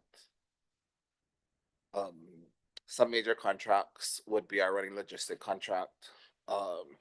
Great guys, they're coming up on the end of fiscal 25. Their contract is up, so we're re-looking at negotiating. Currently, we have them on like a month to month till September, which will give me and Kehao a little bit more time to look at their contract and what we could change, or if we're gonna choose anybody else to come in for our facility maintenance. Under the equipment, this is another big one of mine. A lot of our equipment comes through our budget, the operational budget. So that's anything you see in our offices, whether it's desks, tables, some of these equipments here, setting up their offices. So the new directors and new managers coming in, setting up their office.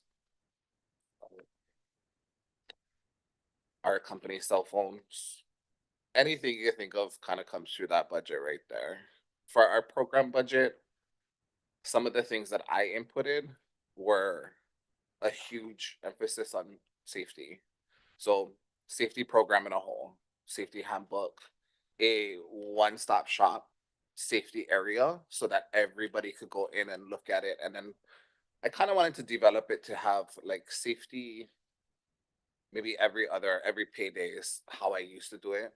So every payday we'll release safety information or safety training for all of our OHA to jump on to continue to learn and educate themselves about safety. Some of the certifications, CPR, AED, emergency preparedness, and then our travel costs. So this kind of is for our team to travel throughout the state to look at our offices to make sure that things are focused on and fixed. Currently, we are redoing the floor in Molokai. We had a little water issue, and I'm glad to say that the floor is in. Floor is in, and it's being updated very nicely. So I got to go there last week, Thursday. I think I got to travel to Molokai to kind of kickstart that project. And our boys at Running Logistics are doing a fantastic job. Okay, what's the next? I have a, next. So this is kind of my summary or closing. I just want to mahalo all of you for your engagement and attention. Our goals for our PIA will pivot from past practices by developing and nurturing the streamlining of our processes, adding more of an emphasis on our community to serving all OHA with the basis of our foundations, Ohana, Mo'omeheu, and Aina, that make up our strategic plan, Manai Mauli Ola. As we focus on fiscal 26, safety will be the basis of our prioritization, incorporating structured information on the OHA safety program and maximizing our efficiency and our effectiveness by creating and revising our current SOPs to support all OHA staff. Thank you so much. I have a question regarding, you've emphasized safety throughout your presentation. Can you give me an example of what does that look like? Are you going to be implementing a safety on all throughout the PIA? And what areas do you feel, after you've been here on the job very short time, and you've obviously made some major notices regarding this area that perhaps we are lacking, what does that picture look like? So part of my last 2 months or so is really looking at our infrastructure, especially here at NLK. So there's different things that I want to focus on safety wise, but just safety could go down to our chairs. If it's off balance, if it's missing a piece of that wheel, it gotta go. It's unsafe, it has to go. It could lead to a much bigger problem. So looking at the smaller things that could lead up to much bigger things would be my safety priorities. Can I add to that? Sure. So definitely, we have some draft EOPs, which are emergency operating procedures. And I think, so we have a health and safety committee, but it is made up of staff who are in other positions. So it's kind of voluntary, but, HR, Everett, Keith, Chris, there's a bunch of, Leanne, they're all part of this committee. So, one, we have EOPs, right, which should cover all disasters and things.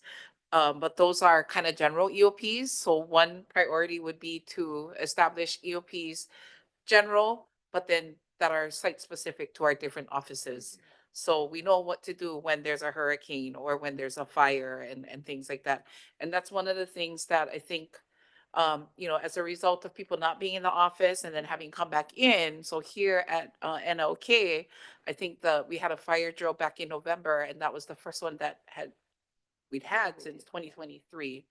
And that I think took our former land director who was leading the health committee, like having to dig to look up the evac procedures and then working here with the property manager. So it's huge. It's why we've established a safety and facilities officer, and they go hand in hand, like Royce is saying, right? Like, because it's about our facilities and the safety of our facilities.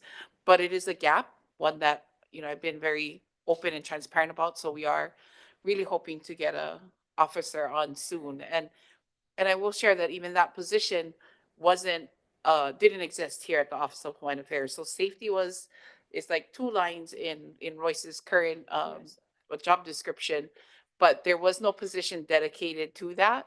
So it's been a journey to get this position established, and then now just trying to find somebody to fill it and really create, as Royce is already saying, like a strong safety program here, for all of our offices for when we go out, into community and just making sure we have site safety plans and things in place.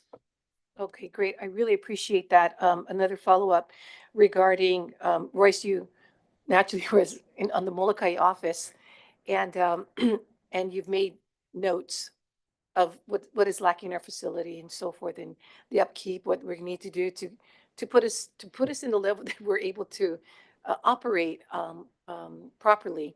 What things have you noticed that are missing from that office or any of our island offices as well? I think for Molokai in specific, we are part of the Kulana OEB Association. And I come from when I've sat on boards since I was 19 years old, is if we're part of this association, is there a board meeting for it? And who goes to it? And I think if we have that in place and there is one, then somebody from OHA should definitely be there to represent, whether it's myself or Kehao or anybody from the Board of Trustees. And I think that focus could change a lot. I think if being at that table for that association and hearing and seeing what's going on could help us out a lot. I am looking at and working with Lori and Leanne about possibly putting our own meter there for electric. And as part of the association, we kind of have that right. I'm still going through the contract, and then I have a couple questions that I will end up offline sending to Everett to go over before I make that decision of putting a new meter there for Hawaiian Electric. But there's small things here and there that we could and I'm sure they all add up. change and pivot. And Molokai is a beautiful island, and I know we have a lot of beneficiaries there. So being able to turn that office around and making it usable and workable is a huge priority. Thank you so much for that. All right, anyone else? Go ahead, Trustee Akaka. Hello. I have a few questions here. So, you had mentioned the late fees. What are some general late fees that we're often tackling? It's currently the way the system is kind of rolled out. We're working on it with financial services and with my team. Sometimes whether it's sent to them late and then it gets processed and gets sent to us, and then we process it and send it back for them to cut the check and then send out. So there's small things that kind of add time, which will occur late fees too. I've only seen one though in specific right now, and it kind of sent me through the roof already. And it was a small late fee, So it's just making sure that my team is on it and processing as soon as we get those invoices. Is it certain programs like electronic programs or phone bills, or is it Electric bill. It's I think the one that I had was actually tied to Kauai's rent. And it was a very small one. I think it was $100, but $100 is still $100. So we actually worked with the landlords there and we got that taken off and processed. Yeah. But it's small things. Like I think overall the team has been very successful with fiscal to turn around and pay these bills. In terms of safety, you mentioned a safety committee. At first, I thought you were talking about an internal one within OHA, but then it It is, yeah. okay. So you're not just talking outside of the Office of Foreign Affairs. We're talking the inside, and we have our safety committee now currently, which is Corporate Counsel, is Kehao, myself, Keith from research, Leanne. Did I miss anybody? Chris, yes, from procurement. Hawaiian. So, Corey's on it too. So it's an internal, hui, and you know, when the bed bug thing was happening and some of these things, you know, we've had incidents occur. This is the hui that's been kind of where we, you know, come back and huddle and try to figure things out. So our former land director he had headed the committee after he went off. Gal became the head of the committee. You know, just trying to get Royce to lead it, but Keith, Stanley, Chris, they've been, you know, really excellent. They carry some history with them, right? Because this committee started during COVID under the last COO. But it is, you know, again, they've put together some draft emergency operating procedures. You know, we've talked about some of the security issues here and like, you know, re-rolling out the shuttle and having security walk the perimeter. We try to do some problem solving in this small hui. But ideally, this hui would continue under the leadership of the Safety and Facilities Officer with, you know, Royce and myself having some oversight.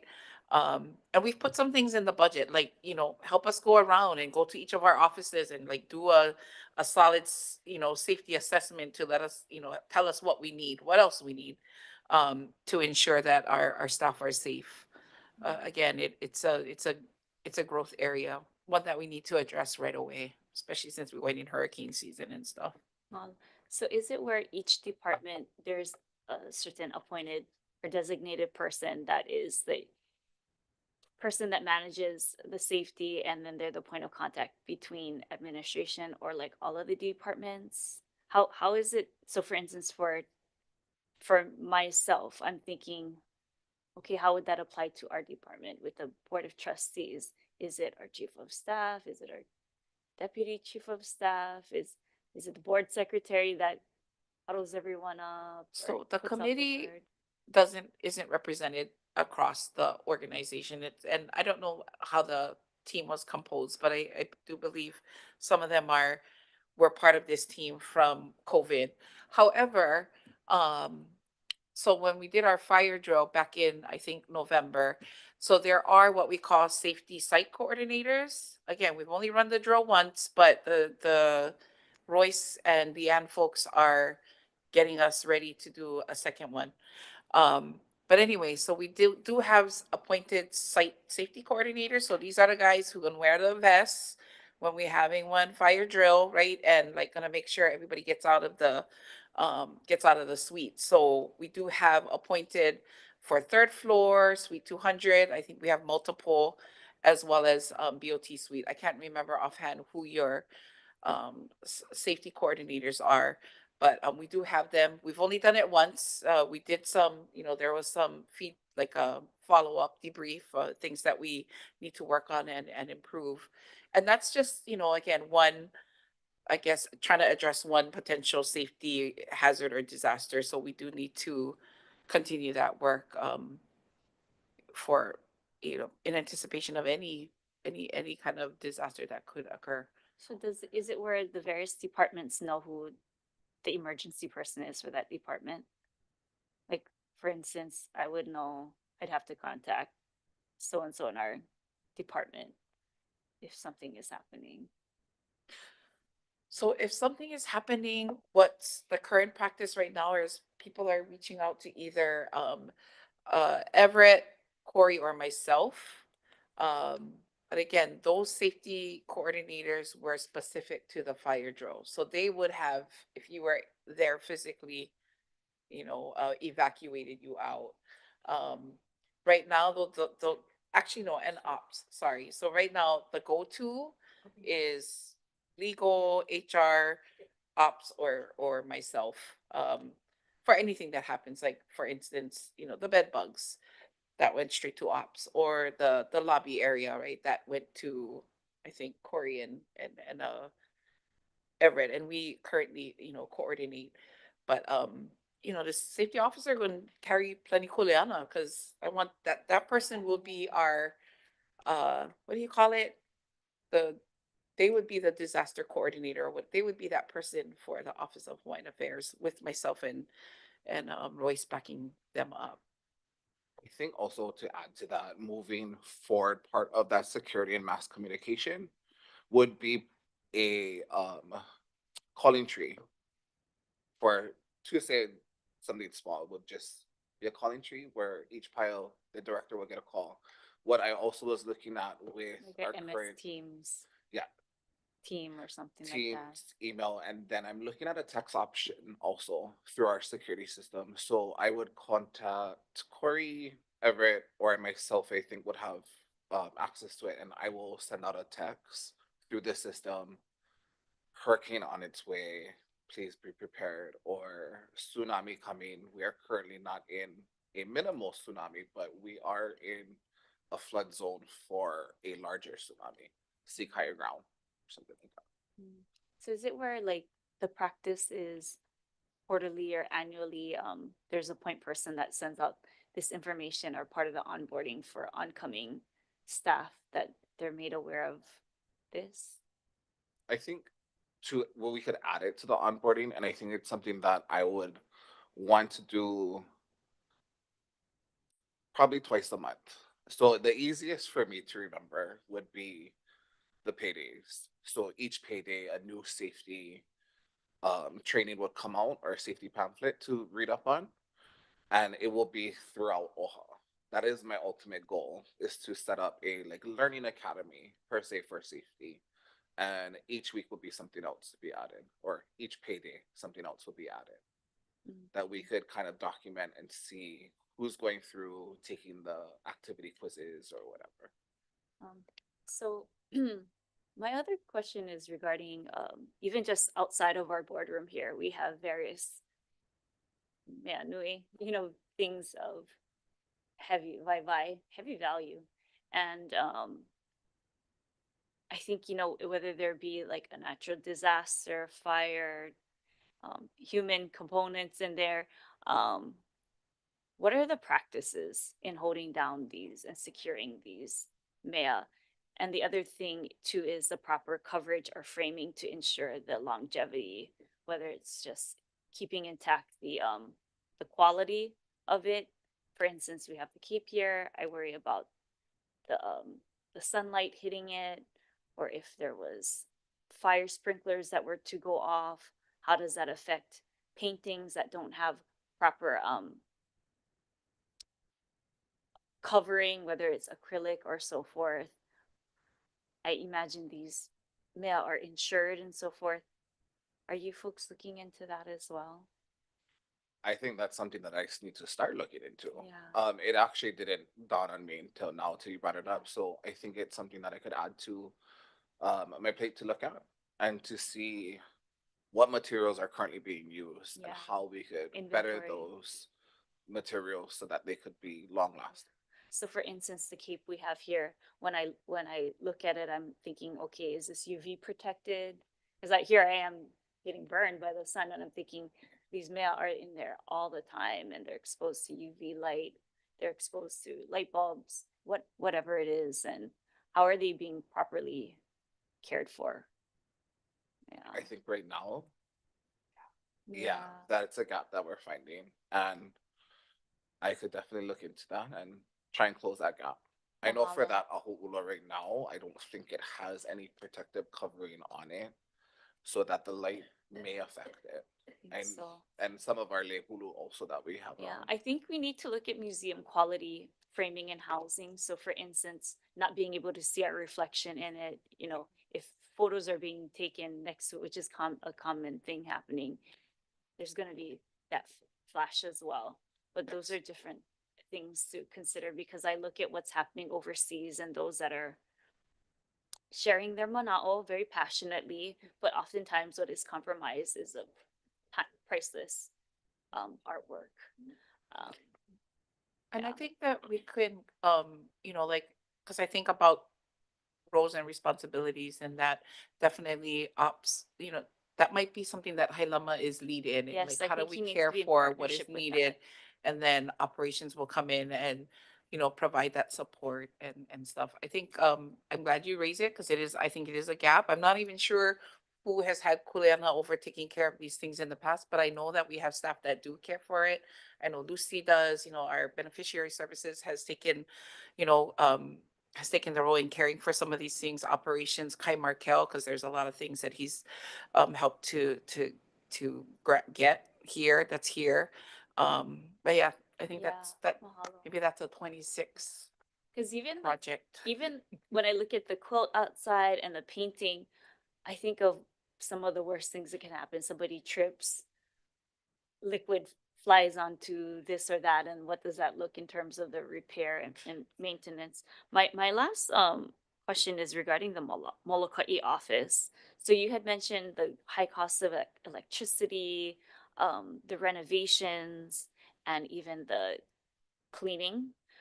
Is that where we have contracts that are reassessed annually or quarterly? Or is it they're just limited resources there where that's the only option? I think there's limited resources, but I think for Molokai right now specifically, it was part of the running logistics contracts to clean out the mold and fix that problem. So And then 1,400 was just a temporary cost, or The that's like, oh no, that is a month to month. is- So that is that's actually great. something that we're Oh. looking at. Yeah, I have I've been meeting with the facilities group. Because we just canceled Quana's. This month is their last month in Quana, and then right, right. Yeah. So because I'm thinking, not that every island's gonna cost the same because of the cost of electricity and maintenance in the contract, but myself, I was thinking, geez, what is the difference between the various offices and what upkeep is? so Molokai is actually the only standout. All the other offices are kind of fairly based at that $500 to $600 a month mark for janitorial services, other than NLK. NLK is about 13,000 a month, and that covers all offices here on I'm property. sorry, how much a month? About 13. 13,000 a month. I think that's just, I would have to look into that. At that, what that 13,000 would consist of, but they're here every day for 4 hours and they hit 200, the BOT offices, the Mauliola boardrooms, and then the third floor, and Hale no Walo. Mahalo. Okay, mahalo. Trustee Souza?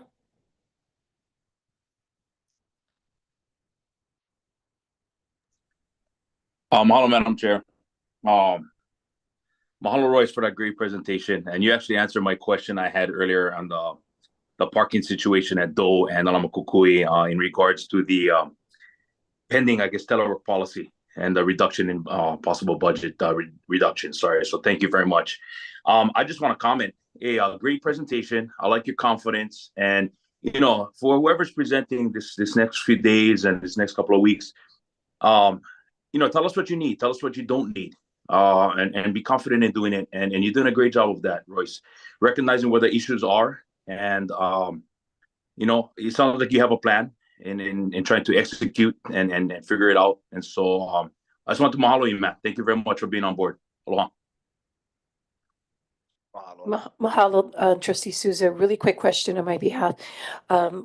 what I'm looking at is on the page 37, at the very bottom, regarding our rent or Collier's OHA, $1 million, and the storage facility of 96,000. Do we have in-house realtor? Do we have anyone? I mean, the whole point is, are we still paying Collier's, and how much are we paying them to manage our properties? And if so, why do we not have our own in-house real estate department? So we just have land assets, right? Which is a very small team, and that's why I think the work of our Peregrine, Paula and Linda is going to be very important. I mean, when before they came out with the real estate strat plan, they did provide an assessment and said, like, we aren't necessarily built for the assets that we have. And so I think part of their business model and operational plan is going to help inform us of, ideally what could our land assets, our real estate assets team look like to, appropriately manage here. So we do have so this is our rent. So we do have a property manager. So Nanamakukui is a separate what do you call, a separate budget that falls under land assets. So that's Lori folks, and I think they're Okay. on Wednesday maybe. Right. Okay. And then so we're like the landlord and the tenant, right? So I mean, well, yeah, so we pay rent, we pay ourselves rent here. Basically, and we can pull Mona up if you got more questions about that. But yeah, so we're a tenant, so we have this dual, I guess, role as well as the owner. So this is just the rent that we pay for our space as well as storage. And then as far as like what we pay Colliers to manage this property and other properties in our portfolio, that will be part of Lori's presentation Oh, on okay. Wednesday. I could save that question as far as the cost of what we pay for storage, and what are we storing? So that's $96,000. I mean, We are storing a lot. Each Okay. PIA has, well, actually, there's a couple PIAs that share storage. Ops has the biggest storage unit, and the second biggest would be the legal team, legal, HR, and executive team, I think, is in there also. For ops, I didn't go through every storage. I just kind of went through my own. We have a lot of furniture in there. So old furniture from both our office and the BOT offices. And then we also have, could they not be sold? Do we need them? no, we don't need them. And we we should are just in get the rid of it. process of it.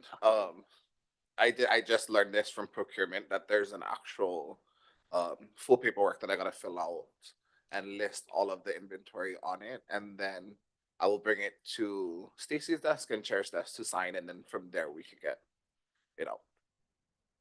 So the team is in process of assessing, because it's a high price tag for all It the is. storage that we have. Yep. So they are in the process. Stacy actually did a walkthrough through here, in looking at all of the storage we have and what we have. So we are going through a process to reduce that. But we do also, we have records and things also that's being stored, some artifacts that are being stored. NARF is actually, I think, the second largest storage holder here. But yes, we are, I think me and Royce the same. Like I'm not a hoarder. I like to purge. So we definitely want to work on Decluttering. reducing and decluttering. But it is a process, right? Because Yes. you're working with different PIA. There's different, I don't know, things attached to the items. But it is a goal to scale Well, down. it truly is, obviously, because that's going to bring our costs down a lot, and these numbers are going to change as we go through these itemized lists of what are we paying for, and can some of this actually be non-existent anymore if we consolidate, throw away, and of course, we want to operate the highest level, and sometimes less is best. I'm just saying. All right, so going on to Kai, please. Yeah, this is not my question yet. I'll piggyback on her question for clarification, excuse me. Yeah, yeah. So $1.9 million I'm gonna want a breakdown of that. Is that, are we paying ourselves?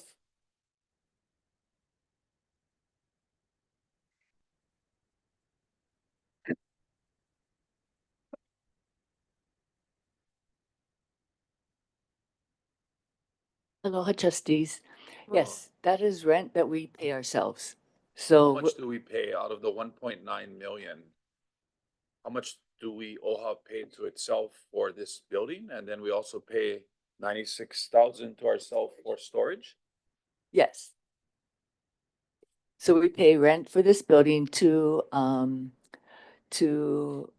Kukui, you know, our other entity, and storage also as rent. So we're a tenant basically of Nalama Kukui. Interesting. Interesting. Okay. I have a question.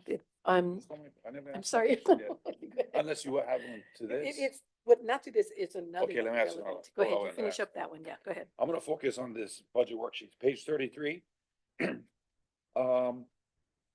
Just on the personnel piece before we get to the security question. So in your personnel and fringe, is the single remedy staffer attached to that or no, separate? Where does that exist in the budget? So The that remedy is, contract? so the remedy contract, it's currently managed by Human Resources, but I believe it's in one, it's a special account, it's a special account code that was created after the reorg. To, I guess, address any needs, be a stopgap. So it has its own program code, Okay. sorry, it has its own program code, and it's all there, and HR has been managing that.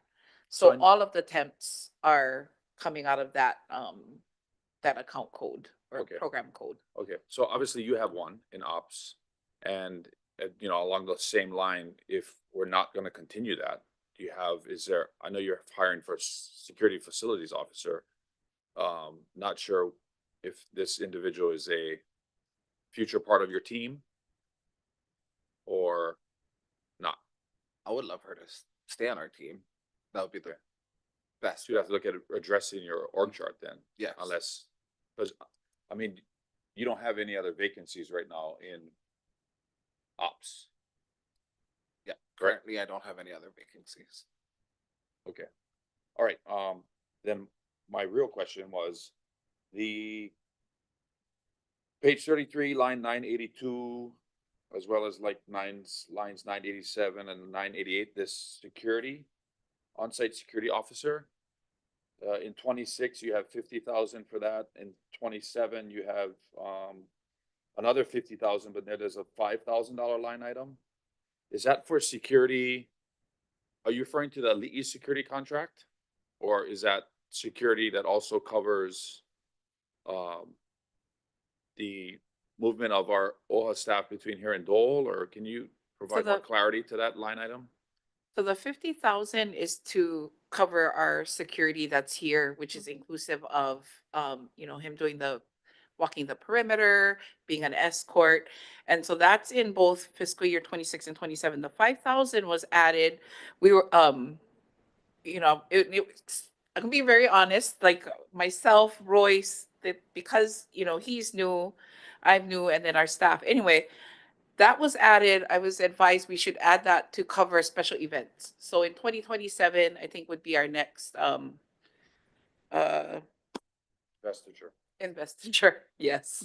And I'm not sure what else, but it was recommended that we add costs to cover security for special events. Investiture was specifically called out.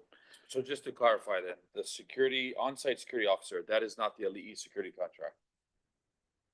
Is that Eddie out here, or is that the security officers down at the bottom of the steps that That's Eddie. secures the building? Yeah, this is Eddie. Because, sorry, you should be referring.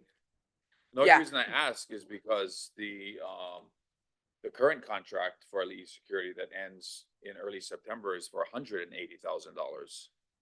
So I'm trying to figure out the discrepancy between the contract, LEE, and if that number there is accurate. I think I'd have to go back, but I think we based this number on our current, even though the contract is for that much, I think. So one of the things you're gonna see in this budget is it's reduced from what the 24-25 proposal was, because we looked at actuals to try and come up with this budget. So Chase and Danielle were very helpful in helping to put this together. I'm gonna say maybe, we may have under budgeted here. I know it's for 180K. We're still learning a lot about some of these contracts, but this covers security for OHA specifically. The security that you see here at Nalama Kukui is covered under the property manager, Colliers. So that's outside of us. Okay, so Ali'i, we're looking to go back out to vendors for security once Ali'i's contract ends in September, Yes, and this is where we would fund that from. yes. Line nine, not number 982, as well as line number 986. Right? Yes. Okay. Okay, maybe, we just wanna make sure there's enough resources in there. So we wanna make sure, I mean, in the contract, it does break down what a per hour cost would be for the services that they provide, so, just wanna make sure the number's right. Yes. Okay. Rickwood? I'll let you. But thank you for your work. Appreciate that. My question has to do with overhead costs, because that's by far the largest expenditure you got, correct? Yes. So, well, firstly, since it says a bit of a follow-up, the rent that we pay ourselves come out of overhead? Yes. It does.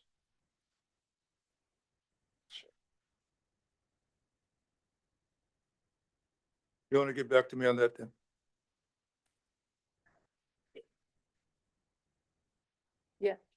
Yes, it does come up. It does come out of overhead. Okay.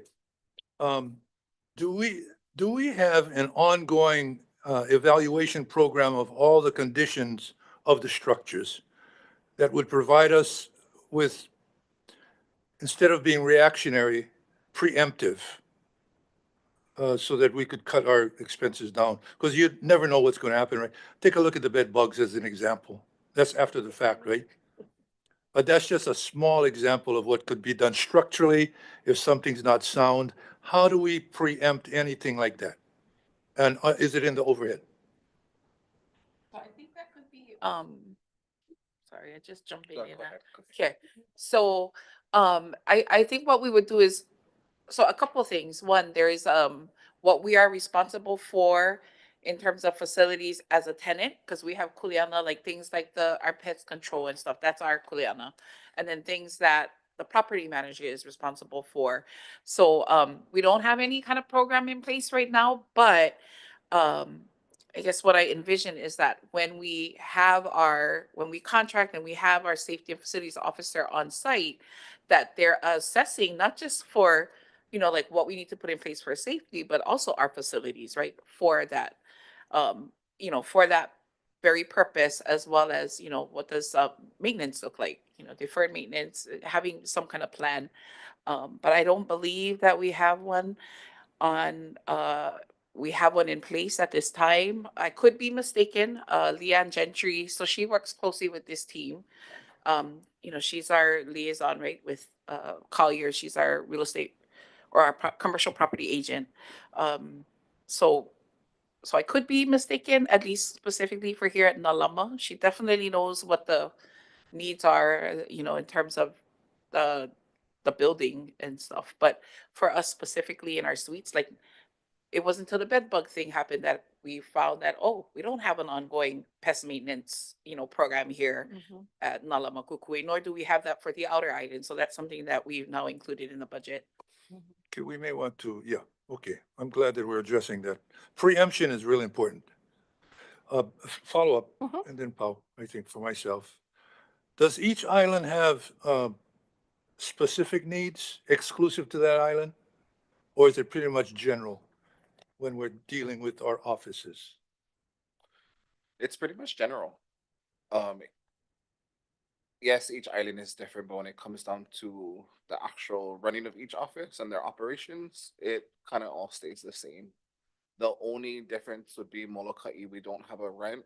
We have the common area maintenance. That's the only difference between Molokai and all the other islands. But structurally, operational, they're all about the same. Okay, And they one, all one need the same fast, thing. one fast one. Would we be better served by installing geothermal, anything, anywhere? Well, just tossing that out there for consideration, or is that out there already? Like a PV system. Oh, solar, I'm sorry, solar. So I spoke to Leanne about it a few weeks ago, actually. We were looking at how we could incorporate that here on our building. It is something that would fall under land, and it will fall under Lori and Leanne versus myself. I kind of overstepped that boundary and I brought it up to them, but they were actually looking into it. I think they did. I think they got some clarity on it, and then the way our roof is and the way it's positioned. Okay, so you've been discussing it. Yes. Okay, well, that's the main thing. Well, on that note, I've also have been in discussion with other solar companies who are very familiar with NLK, and they said we have the perfect roof setup for solar. That was going to be leading to my question on 1056 on page 37 in regards to $225,000 electricity and whatnot that we're paying over the couple of years. Solar paneling here that we could eventually own in the next 5-6 years. And anything else after that is pure profit for us and when we charge our tenants and so on.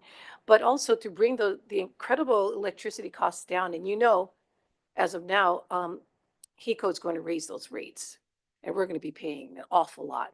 So I really would highly suggest that we implement and send out whatever it may be, a procurement for solar panels for OHA so that we can own this outright. We should have owned it years ago. That should have been in place years ago. Thank you. Anything else before we go? That was Trustee Akaka. Sure. Wait, go ahead, Kai.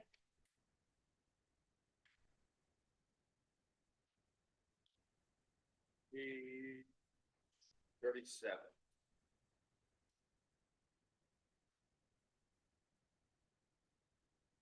Let's do, yeah, page 37, I guess 1052 and 1053. Just to clarify what Trustee Souza had talked about. So, like you mentioned, and we talked about it, right, when we did the teleworking conversation the other day, we spend about 86,000 a year on 33 gold parking stalls, these access cards. So plus 17 new cards, plus activation fee to accommodate vacant spots. Just trying to figure out why it's 144, 300. So that anticipates, that's in anticipation of filling vacancies. So that was the additional. But yes, we are of the mind that, we can come up with a shared parking program if telework, is approved and we can knock that out. And then how does the next line item then, 40,800, 30 stalls, 3,000 a month plus a bus pass? What is that? So that is something that's currently provided to staff who park, so all of our staff, so nobody pays for parking right now. Because it's covered by the Office of Hawaiian Affairs.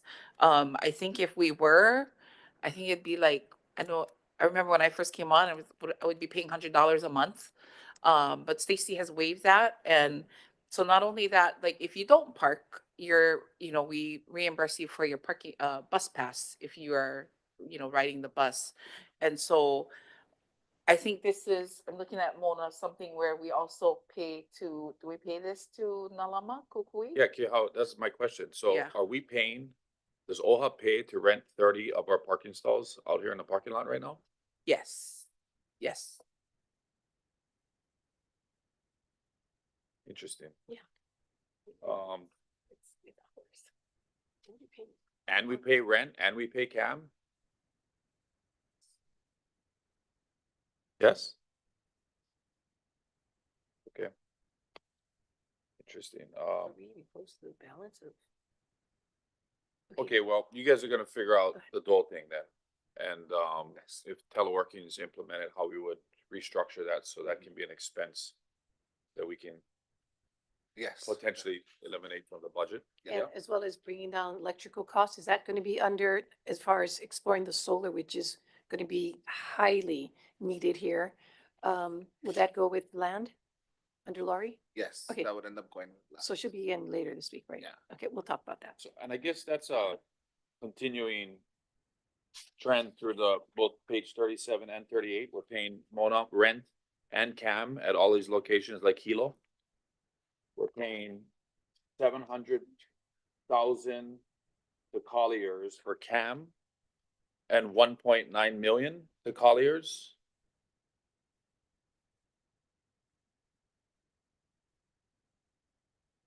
Yeah. I was just gonna Same ask thing about- for Hilo. We're paying 32,000 in CAM and 81,000 for rent. Most lease properties do charge rent and CAM. Rent and CAM. They're Mhm. different line items in Yes. the budget. Nice. Okay. And then our rent here is about 1 million, and then the 96,000 is the storage. So, I mean, it's a little bit less, but it's 1,096,000. That's what our rent and storage is here. Do we end, just, easy question, but do we end up generating revenue with Nalama Kukui, or are we losing money? We're making money. Okay, all right. Our tenants. Yes, ours and the other tenants. Yeah, and I guess to Chair's point, right, we could make more money if Yes. we're able to lower our utility costs by Exactly. investing in Mhm. solar. And I mean, part of that conversation would be, how long more do we envision OHA being here? Yeah. Do we envision OHA moving somewhere else in the future? Maybe Kakako Makai, who knows, right? And, if so, when would that be? And would the investment in this building and facility be worth it? It would. Yeah, I mean, probably. Those are occupiers that would benefit it as well. Maybe a break-even analysis, right? If Yeah. you invest so much, Right. after how many years Right. would you recoup? Thank you. Yeah. Go ahead, trustee Akaka. Mahalo. To what Ramona was gonna say, or was speaking of, I want to mention about how maybe we could look at a cost analysis versus having somebody in-house to manage the properties versus it being contracted out. And is that negotiable to have that contract looked at to see if it was Good. more reasonable for us? And I think we've had discussions in previous meetings regarding the various properties of not just having solar above the building, but Mhm. of the parking lot so that there's more covered parking, but so there's so much heat that is coming from the blacktop and the sun over there, and to capture that. The other thing is regarding keys. From the viewpoint of the board side, I know for myself, if I need access to certain things that are in office, whether on the weekend or certain hours, it is not opportune to not have proper access and have to find the security guard. And if the security is not present, to be able to then have access into the office space, is that something that can be acquired? You should have full access to the BOT suite. That is also though something that falls under Corey and HR. Depending on a person's kulana or position, that determines access. So it is something that falls under HR's oversight. So if you don't, I make up that all the trustees would have full access 24/7. So if not, then I would, we can follow up with Corey. Okay. Anything else? Yep, yeah. All right, trustee Kahele. Page 42. Page 43, on page 42, at the top, line items 1143, 1144. Can you explain to me a little bit more about these monthly AED unit rentals and these first aid boxes? Do we rent those?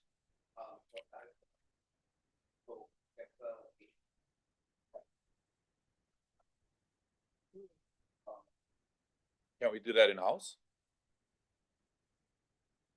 I can check batteries. I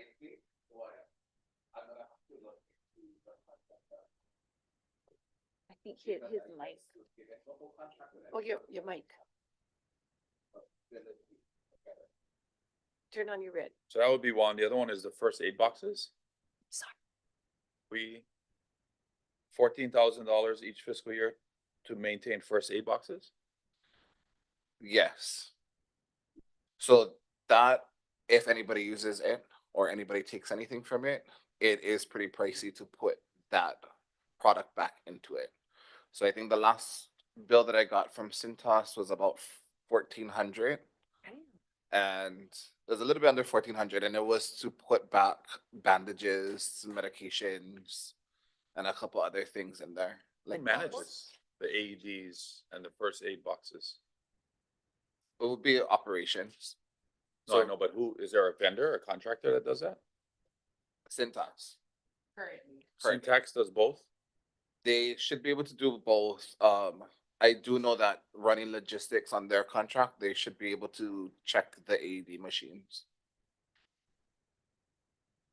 The AED, I would not advise that we do that just because, you know, those are, I make up to that we might be required by law to keep those on hand, but if, you know, we can definitely explore whether there's opportunity to come down on those costs. But I would still leave it to the experts to check on those. How many AEDs do we have in Alama Kukui? Where are they located? So we have one in 200. It's inside of the mailroom.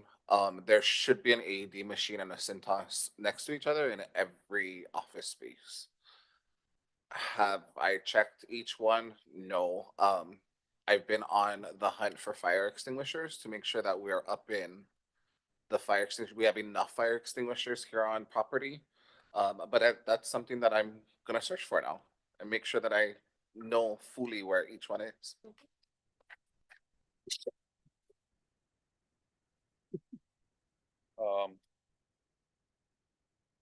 Okay, any more? If not, T-shirts and polo shirts, 12 and T-shirts. 12 for each fiscal year.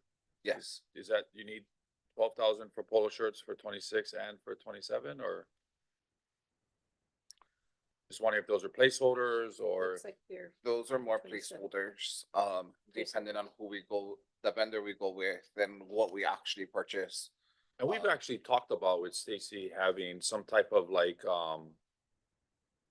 mail store, like, or something here at OHA where you could go in and they'd have OHA apparel and whatnot. I don't know if just having one stock, Logo shop, yeah. like a logo shop, I guess you could say, you know?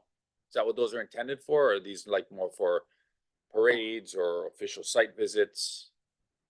Yeah, I'll be honest, we just carried this cost over from last fiscal years. And so I think it is like the polos that you get when you're onboarded, Yeah. you know, replacement. I make up that this might also be the powered by Aloha, powered by Shirts. OHA shirts. So we didn't necessarily dig in and, you know, if this was a cost that we just brought over.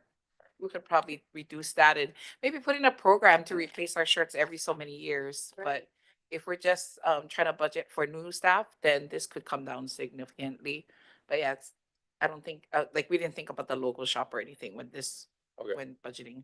It would be good to have that. Royce, we've had, I have two more questions. We have, talked about, and Stacy seems amenable to relocating the entire third floor here at OHA down to Suite 200. The opportunity to free up, the third floor to generate revenue, but also to bring the third floor down into, the second floor suite to be more interactive between the executive leadership team and the frontline staff. Have you budgeted at all for what that might look like, or modifications of Suite 200 to accommodate the third floor? So in this it's budget? not set inside of my current budget. I couldn't get contractors here fast enough to do an estimate, but it is on my radar to do and to construct that makeke of sort that Stacy brought up earlier. So It is there, it's just I'm waiting for the quotes to come in for somewhat of a budget. You may want us to put a placeholder number for Yes, 26. yes, for I 26. think it's Stacy's goal to move the third floor downstairs Yeah. in 2026 calendar year. Yes. So, okay. Good. And then I guess my last question would be same like, the previous presenter, anything that didn't make the cut in your, operations budget that you feel the trustees should know about? Anything on your Christmas wish list? I mean, I have a very large Christmas wish list, not just okay. Like, Top three? as to my current budget, no, I think it's pretty good and set. I would love to make Uvai a full-time employee of OHA instead of a temp. But I think that's something that we have a plan for and we're working with. I'm Same working like the with. project manager position, and you might wanna add a new Mhm. position to the file. Permanent. I mean, I think I look at it as a 1-for-1 swap, right? If Remedy, is potentially, we're not gonna continue that contract, then Yeah. we're spending the resource anyway, and probably spending more Exactly. on the contract than what it would actually entail to bring, as an example, Pool Vi on board full-time, right? So, okay. Okay, go ahead, Cal. Just real quick on the estimate to move third floor down, as Royce, we were like, oh shoot, we forgot about that, but I can give an estimate for the elevator. If we want to include that one's, it's hefty, it'll be a 450K, and then there is the relocation, which he's working on, so that's one thing. Two, I do want to share that this budget has decreased from what the 24-25 budget was. And I say that because ops becomes a place where like we hit for contingency, like if things come up unexpected. But it's not, we didn't budget the same amounts in the past year. So I just wanted to bring that to your attention because when things come up unexpected, we'll go here. And so there is some contingency, like I think we put 20,000 or something in, but it's definitely less than what has been budgeted in the past years.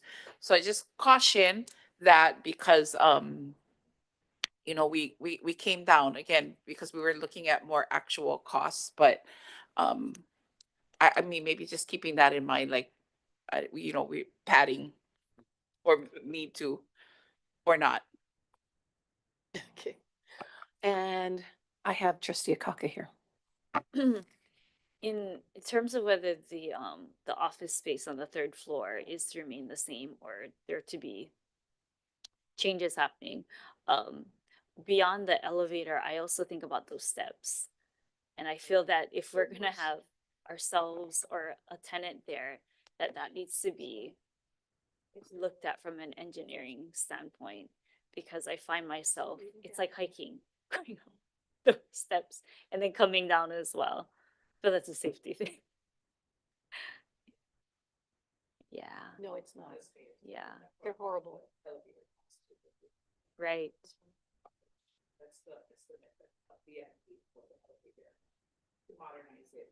And would that take, say, a quarter to a good part of the year to fix that elevator with that price point?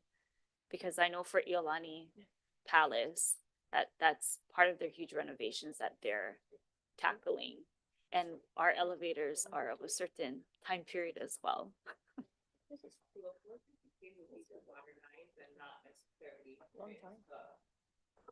Yeah, the 450 is, I think 50 for a consultant, and then the 400 would be, and that's a little bit padded, but from what I recall from Leanne, to modernize that elevator. Yes.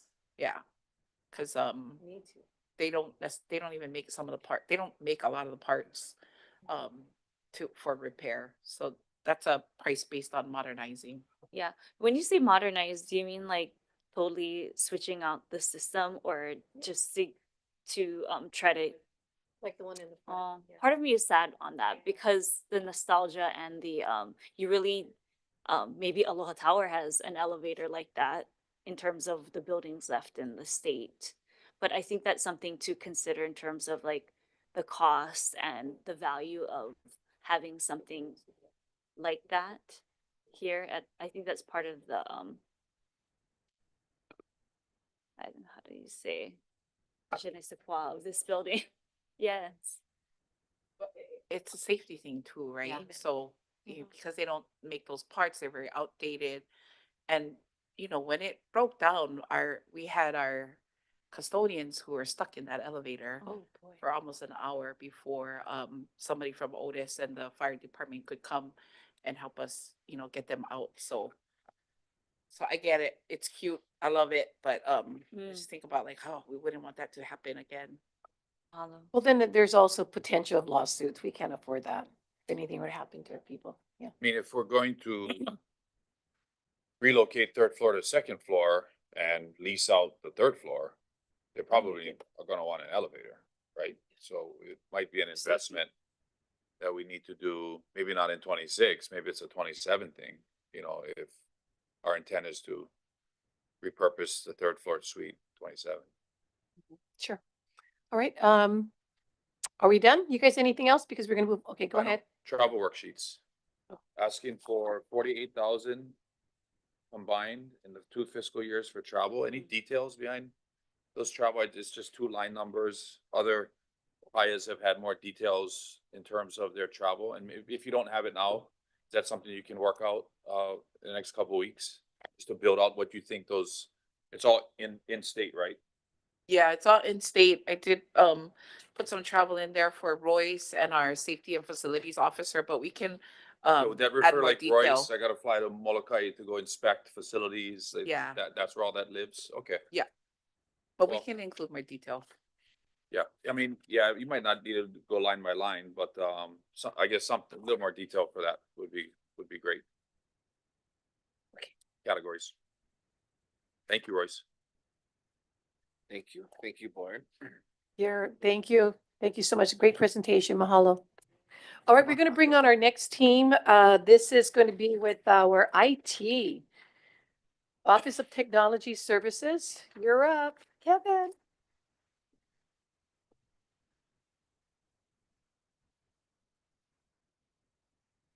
Really quick question, I mean, not question, but I'd like to make an acknowledgement. I'd like to mahalo Kihau and your staff for helping to prepare the folders for our trustees. Thank you so much. And of course to Royce and your staff for helping us with our preparing for our lunch after we're complete with our line of questioning for the IT. We are gonna take a break because I need it now. And I'm sure everyone else is good. We're hungry. And so mahalo again, Kihau and Royce for all you guys do to help us have successful meetings. Go ahead, Kevin.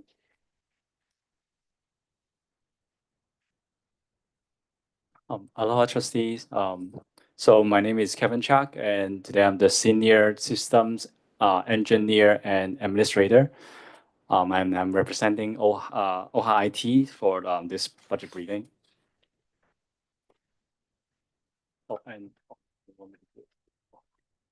I'm just gonna take a minute to introduce our new director. I know some of you met him last week, Friday at our sorry. procurement training, but if I could just give him a minute to introduce himself. Sure. All right, aloha trustees. I'm Guy Aloha. Moriwaki. This is day 2 for me, so that's why Kevin's gonna he's been wonderful. He knows everything that's been going on since before I came on board, so he's gonna be presenting today. But prior to this, I've been at Hawaii Gas for about 2 years as the Senior IT Manager. And then prior to Hawaii Gas, I've been at Oahu Transit, AKA the bus, for 31 The years. So- bus, oh my gosh, my mother retired from the bus company. Oh, really? Yeah, many years ago. You know, a lot of people don't leave the bus for Really? because of the benefits and basically the people too. So So true. Oh, wow. That's awesome. thank you. Thank you so much for being here. thank you, Guy. So we are the Office of Technology Services. We say ourselves IT.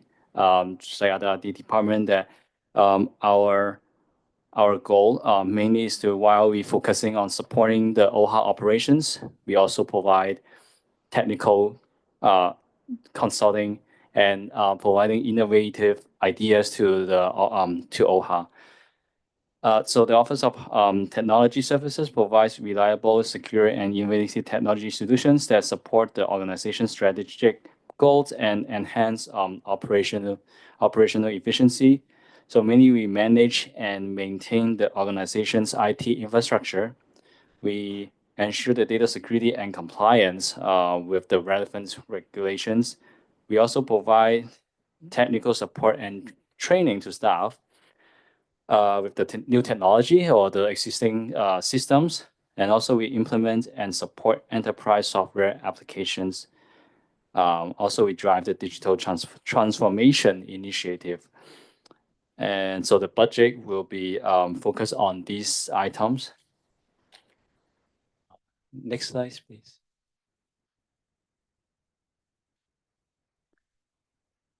So this slide is showing the structure of it. So again, we have welcomed our new director, Guy Moriwaki. So he'll be the director of Office of Technology Services. And then I am the senior system engineer and administrator. We have total of 3 system engineer of administrator, but we only have one is vacant. So the other 2 is Dan Santos and Arlene Arulado.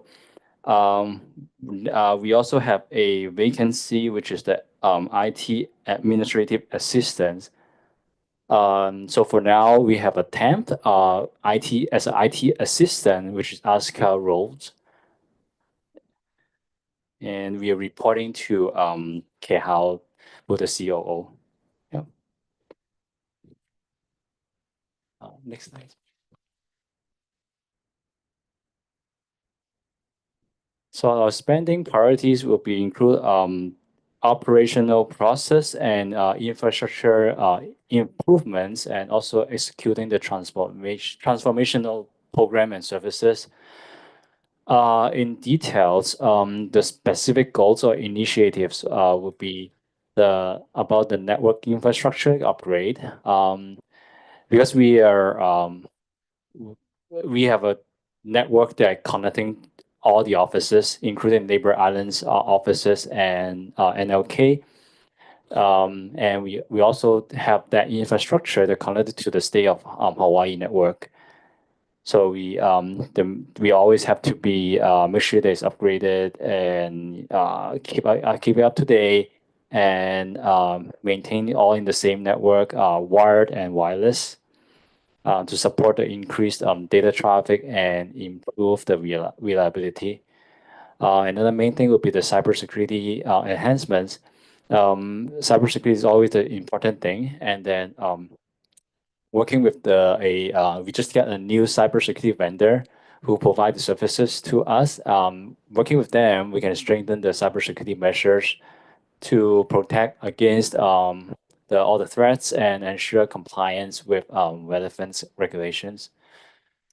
And then we always growing, of course, and then with the technology will help the organizational growth. So we support that, and we improve our infrastructure to support the goals and growth. Usually the main thing will be the SaaS migration. SaaS stand for software as a service. So if you think about the Microsoft that we are having the account, it's one of the SaaS. Yeah. Oracle Fusion is one of the SaaS. And then data security and compliance. So we enhance the data security and ensure the compliance with the relevant regulations. Digital transformation. So you can think about more like back to the time when you converted papers to like a digital workflows. So we always at OHA to try to support that and provide ideas to it.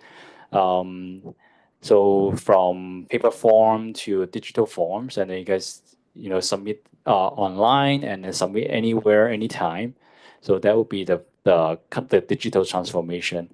To do that, we have AI tools to help with that also, and that would be I believe a part of the digital transformation for the organization. And then, of course, that would be the maintenance, because we have to make sure that everything's working every day. So we conduct the regular maintenance of the IT infrastructure to ensure the optimal performance and minimize downtime.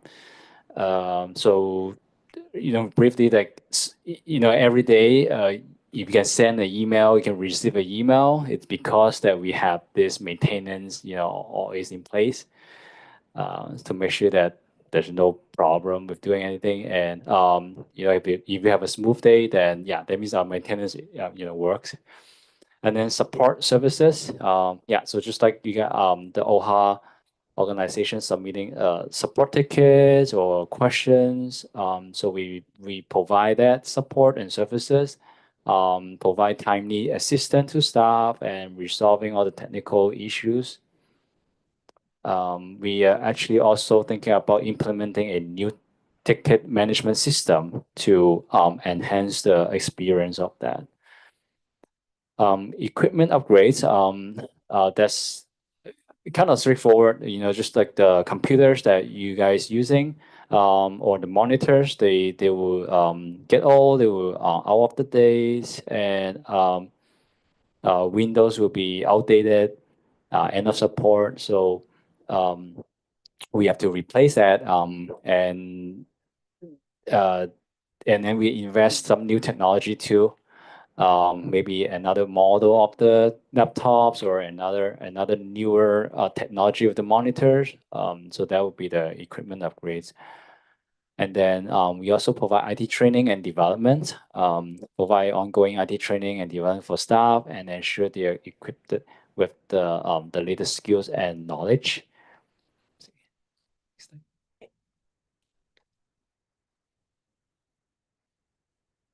So this is our the IT budget with the numbers. So the personnel, so that would be around 1 million. So we total 1,600,000 dollars. And then that mainly is for the maintenance of the food staff. And then the overhead cost, that will be included internet services and phone services for all OHA offices, cell phones and data services for OHA staff, and all the computer accessories and equipments.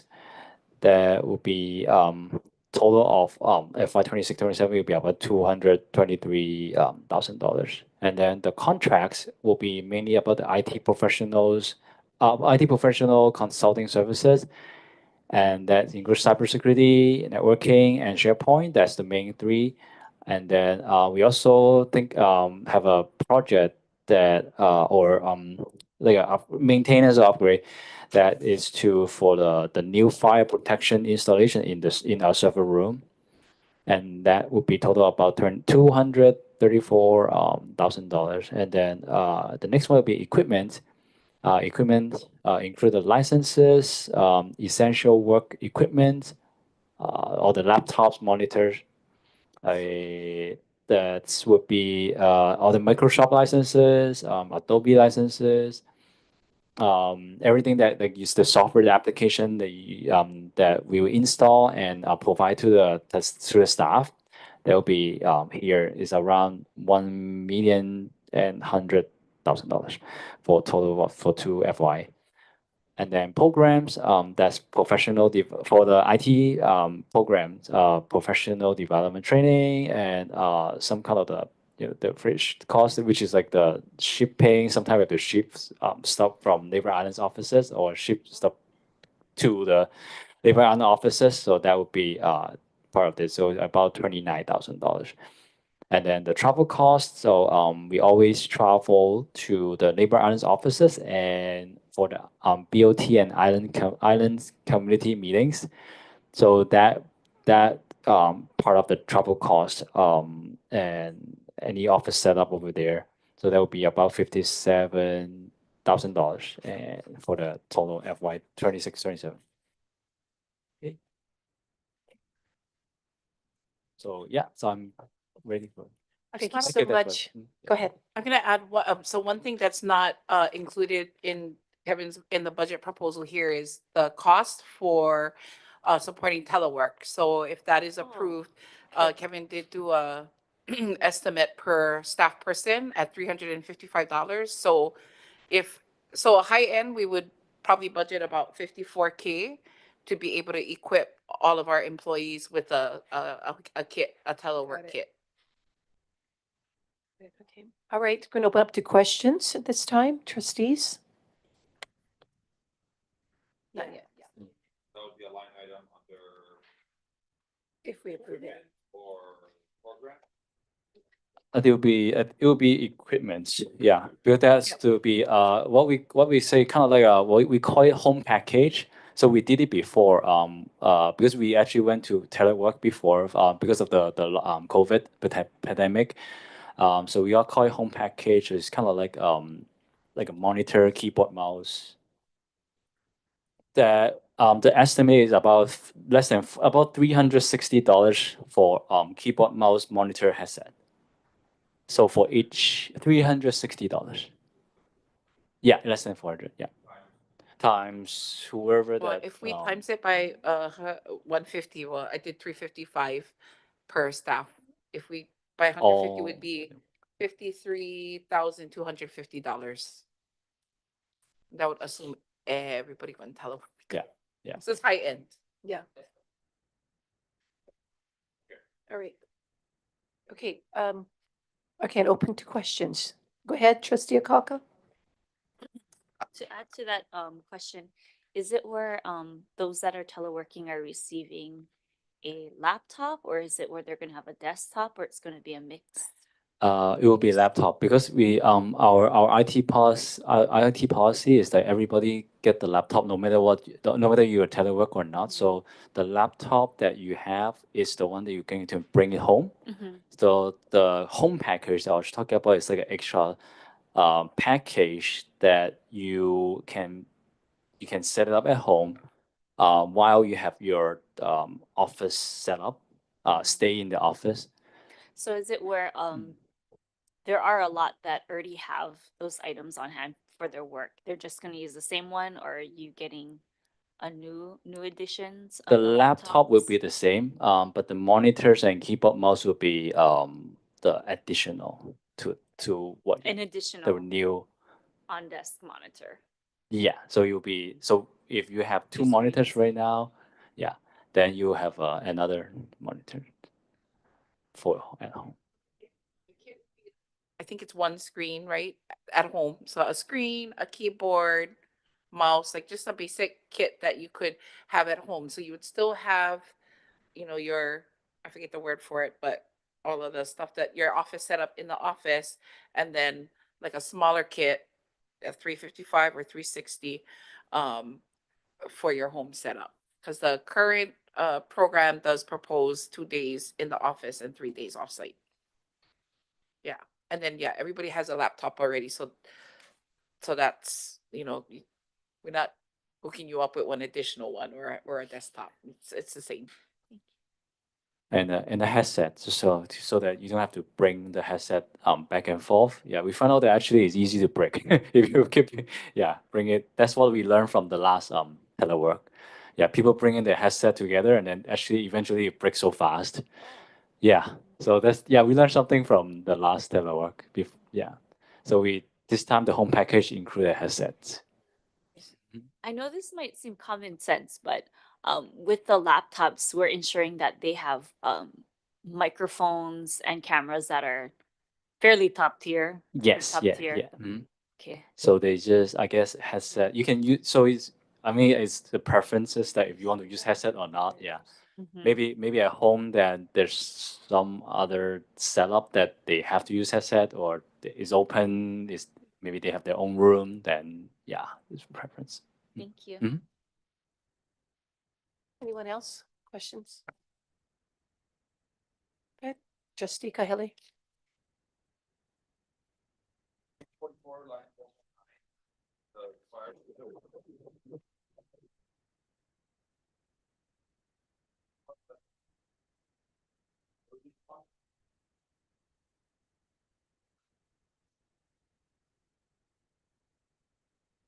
I would say yes. I mean, and so there's even the getting ops, like right now, IT is very open.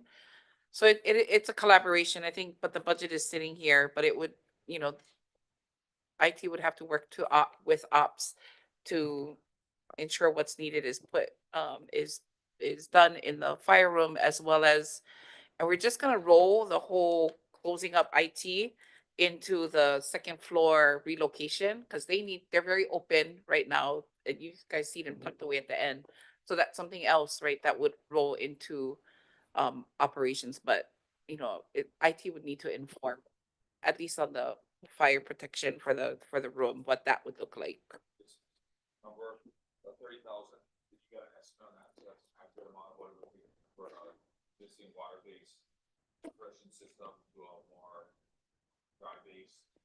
Yeah, it's an estimate. I didn't ask for like a professional people to get the like more accurate, but I'm kind of research online, and this is the estimate I put it just in case, just to as a placeholder. Yeah, I will probably work with Royce about that too. When I come up this line, Royce didn't come aboard yet, so that's something maybe Okay. we could inform for us. Also, are you saying Royce is going to help upgrade your office facilities? The layout. The layout? Yeah, uh-huh. so like where are you I being think relocated? it's part Same? of his project. Okay. That to I think now everything tied together, like upstairs coming down, and Mhm. so part of that office layout project is to enclose our area. I mean, if you come to our side, you will see that we actually have some equipments that putting outside our work area. Yeah. And that would be there will be the place that they will put a wall or something like that to enclose it. One is to make more space to us. Thanks for Kehao and Stacy for that. Another thing is to make sure we are secure, because we always deal with confidential information. Right. So I think we are like some field IT department that we kind of open like that. So we have to make sure that we enclose security, because we are doing a lot of equipment too, right? So we don't want people to just in case again just take it and Well, not it's say anything, though. it's obviously very it's a necessity, Uh-huh. because without you, we can't operate. So Yeah. whatever it takes for us to ensure that we will meet your needs, so that you folks will operate the highest level, and that OHA will be able to function clearly throughout, not just Mhm. within Oahu, but Yeah. throughout our state. But thank you for that. And I hope all of that works out for you folks, Oh, getting yeah, your thank you. own, your own room, your Area. own, because you deserve it. You need it. Yeah. Thank you. Anyone else? Same thing, well, quick question on personnel. As talked about with the previous other PIAs, you have a remedy staffer. But unfortunately, you have a vacant admin assistant. So are we looking to fill that possibly? Yeah, yes. We're working on Yeah, it. I personally had a chance to meet Asuka, and she's a wonderful member of your Yes. team. So Yeah. And she commit a lot. So we would like to. Now there's opportunity for her, so we would like to Okay. move forward. Thanks, Yeah. Chair. Okay, mahalo. Trustee Souza? That's okay, Madam Chair. My question Oh. is, thank you. Anyone else? Okay, so at this time, what we're going to do is we're going to take a lunch break. So for our staff and our presenters, we do have some AI for you. Let's go outside and go eat and come back. And we're going to finish up with our last presenter, correct? We have one more. So we'll get that done after lunch. But right now we need to get our energy up. So we'll be right back in about, 20 minutes. Thank you.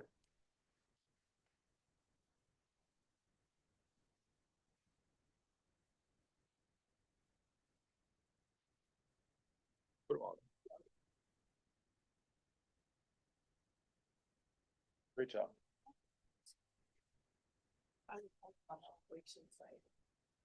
Oh, yeah.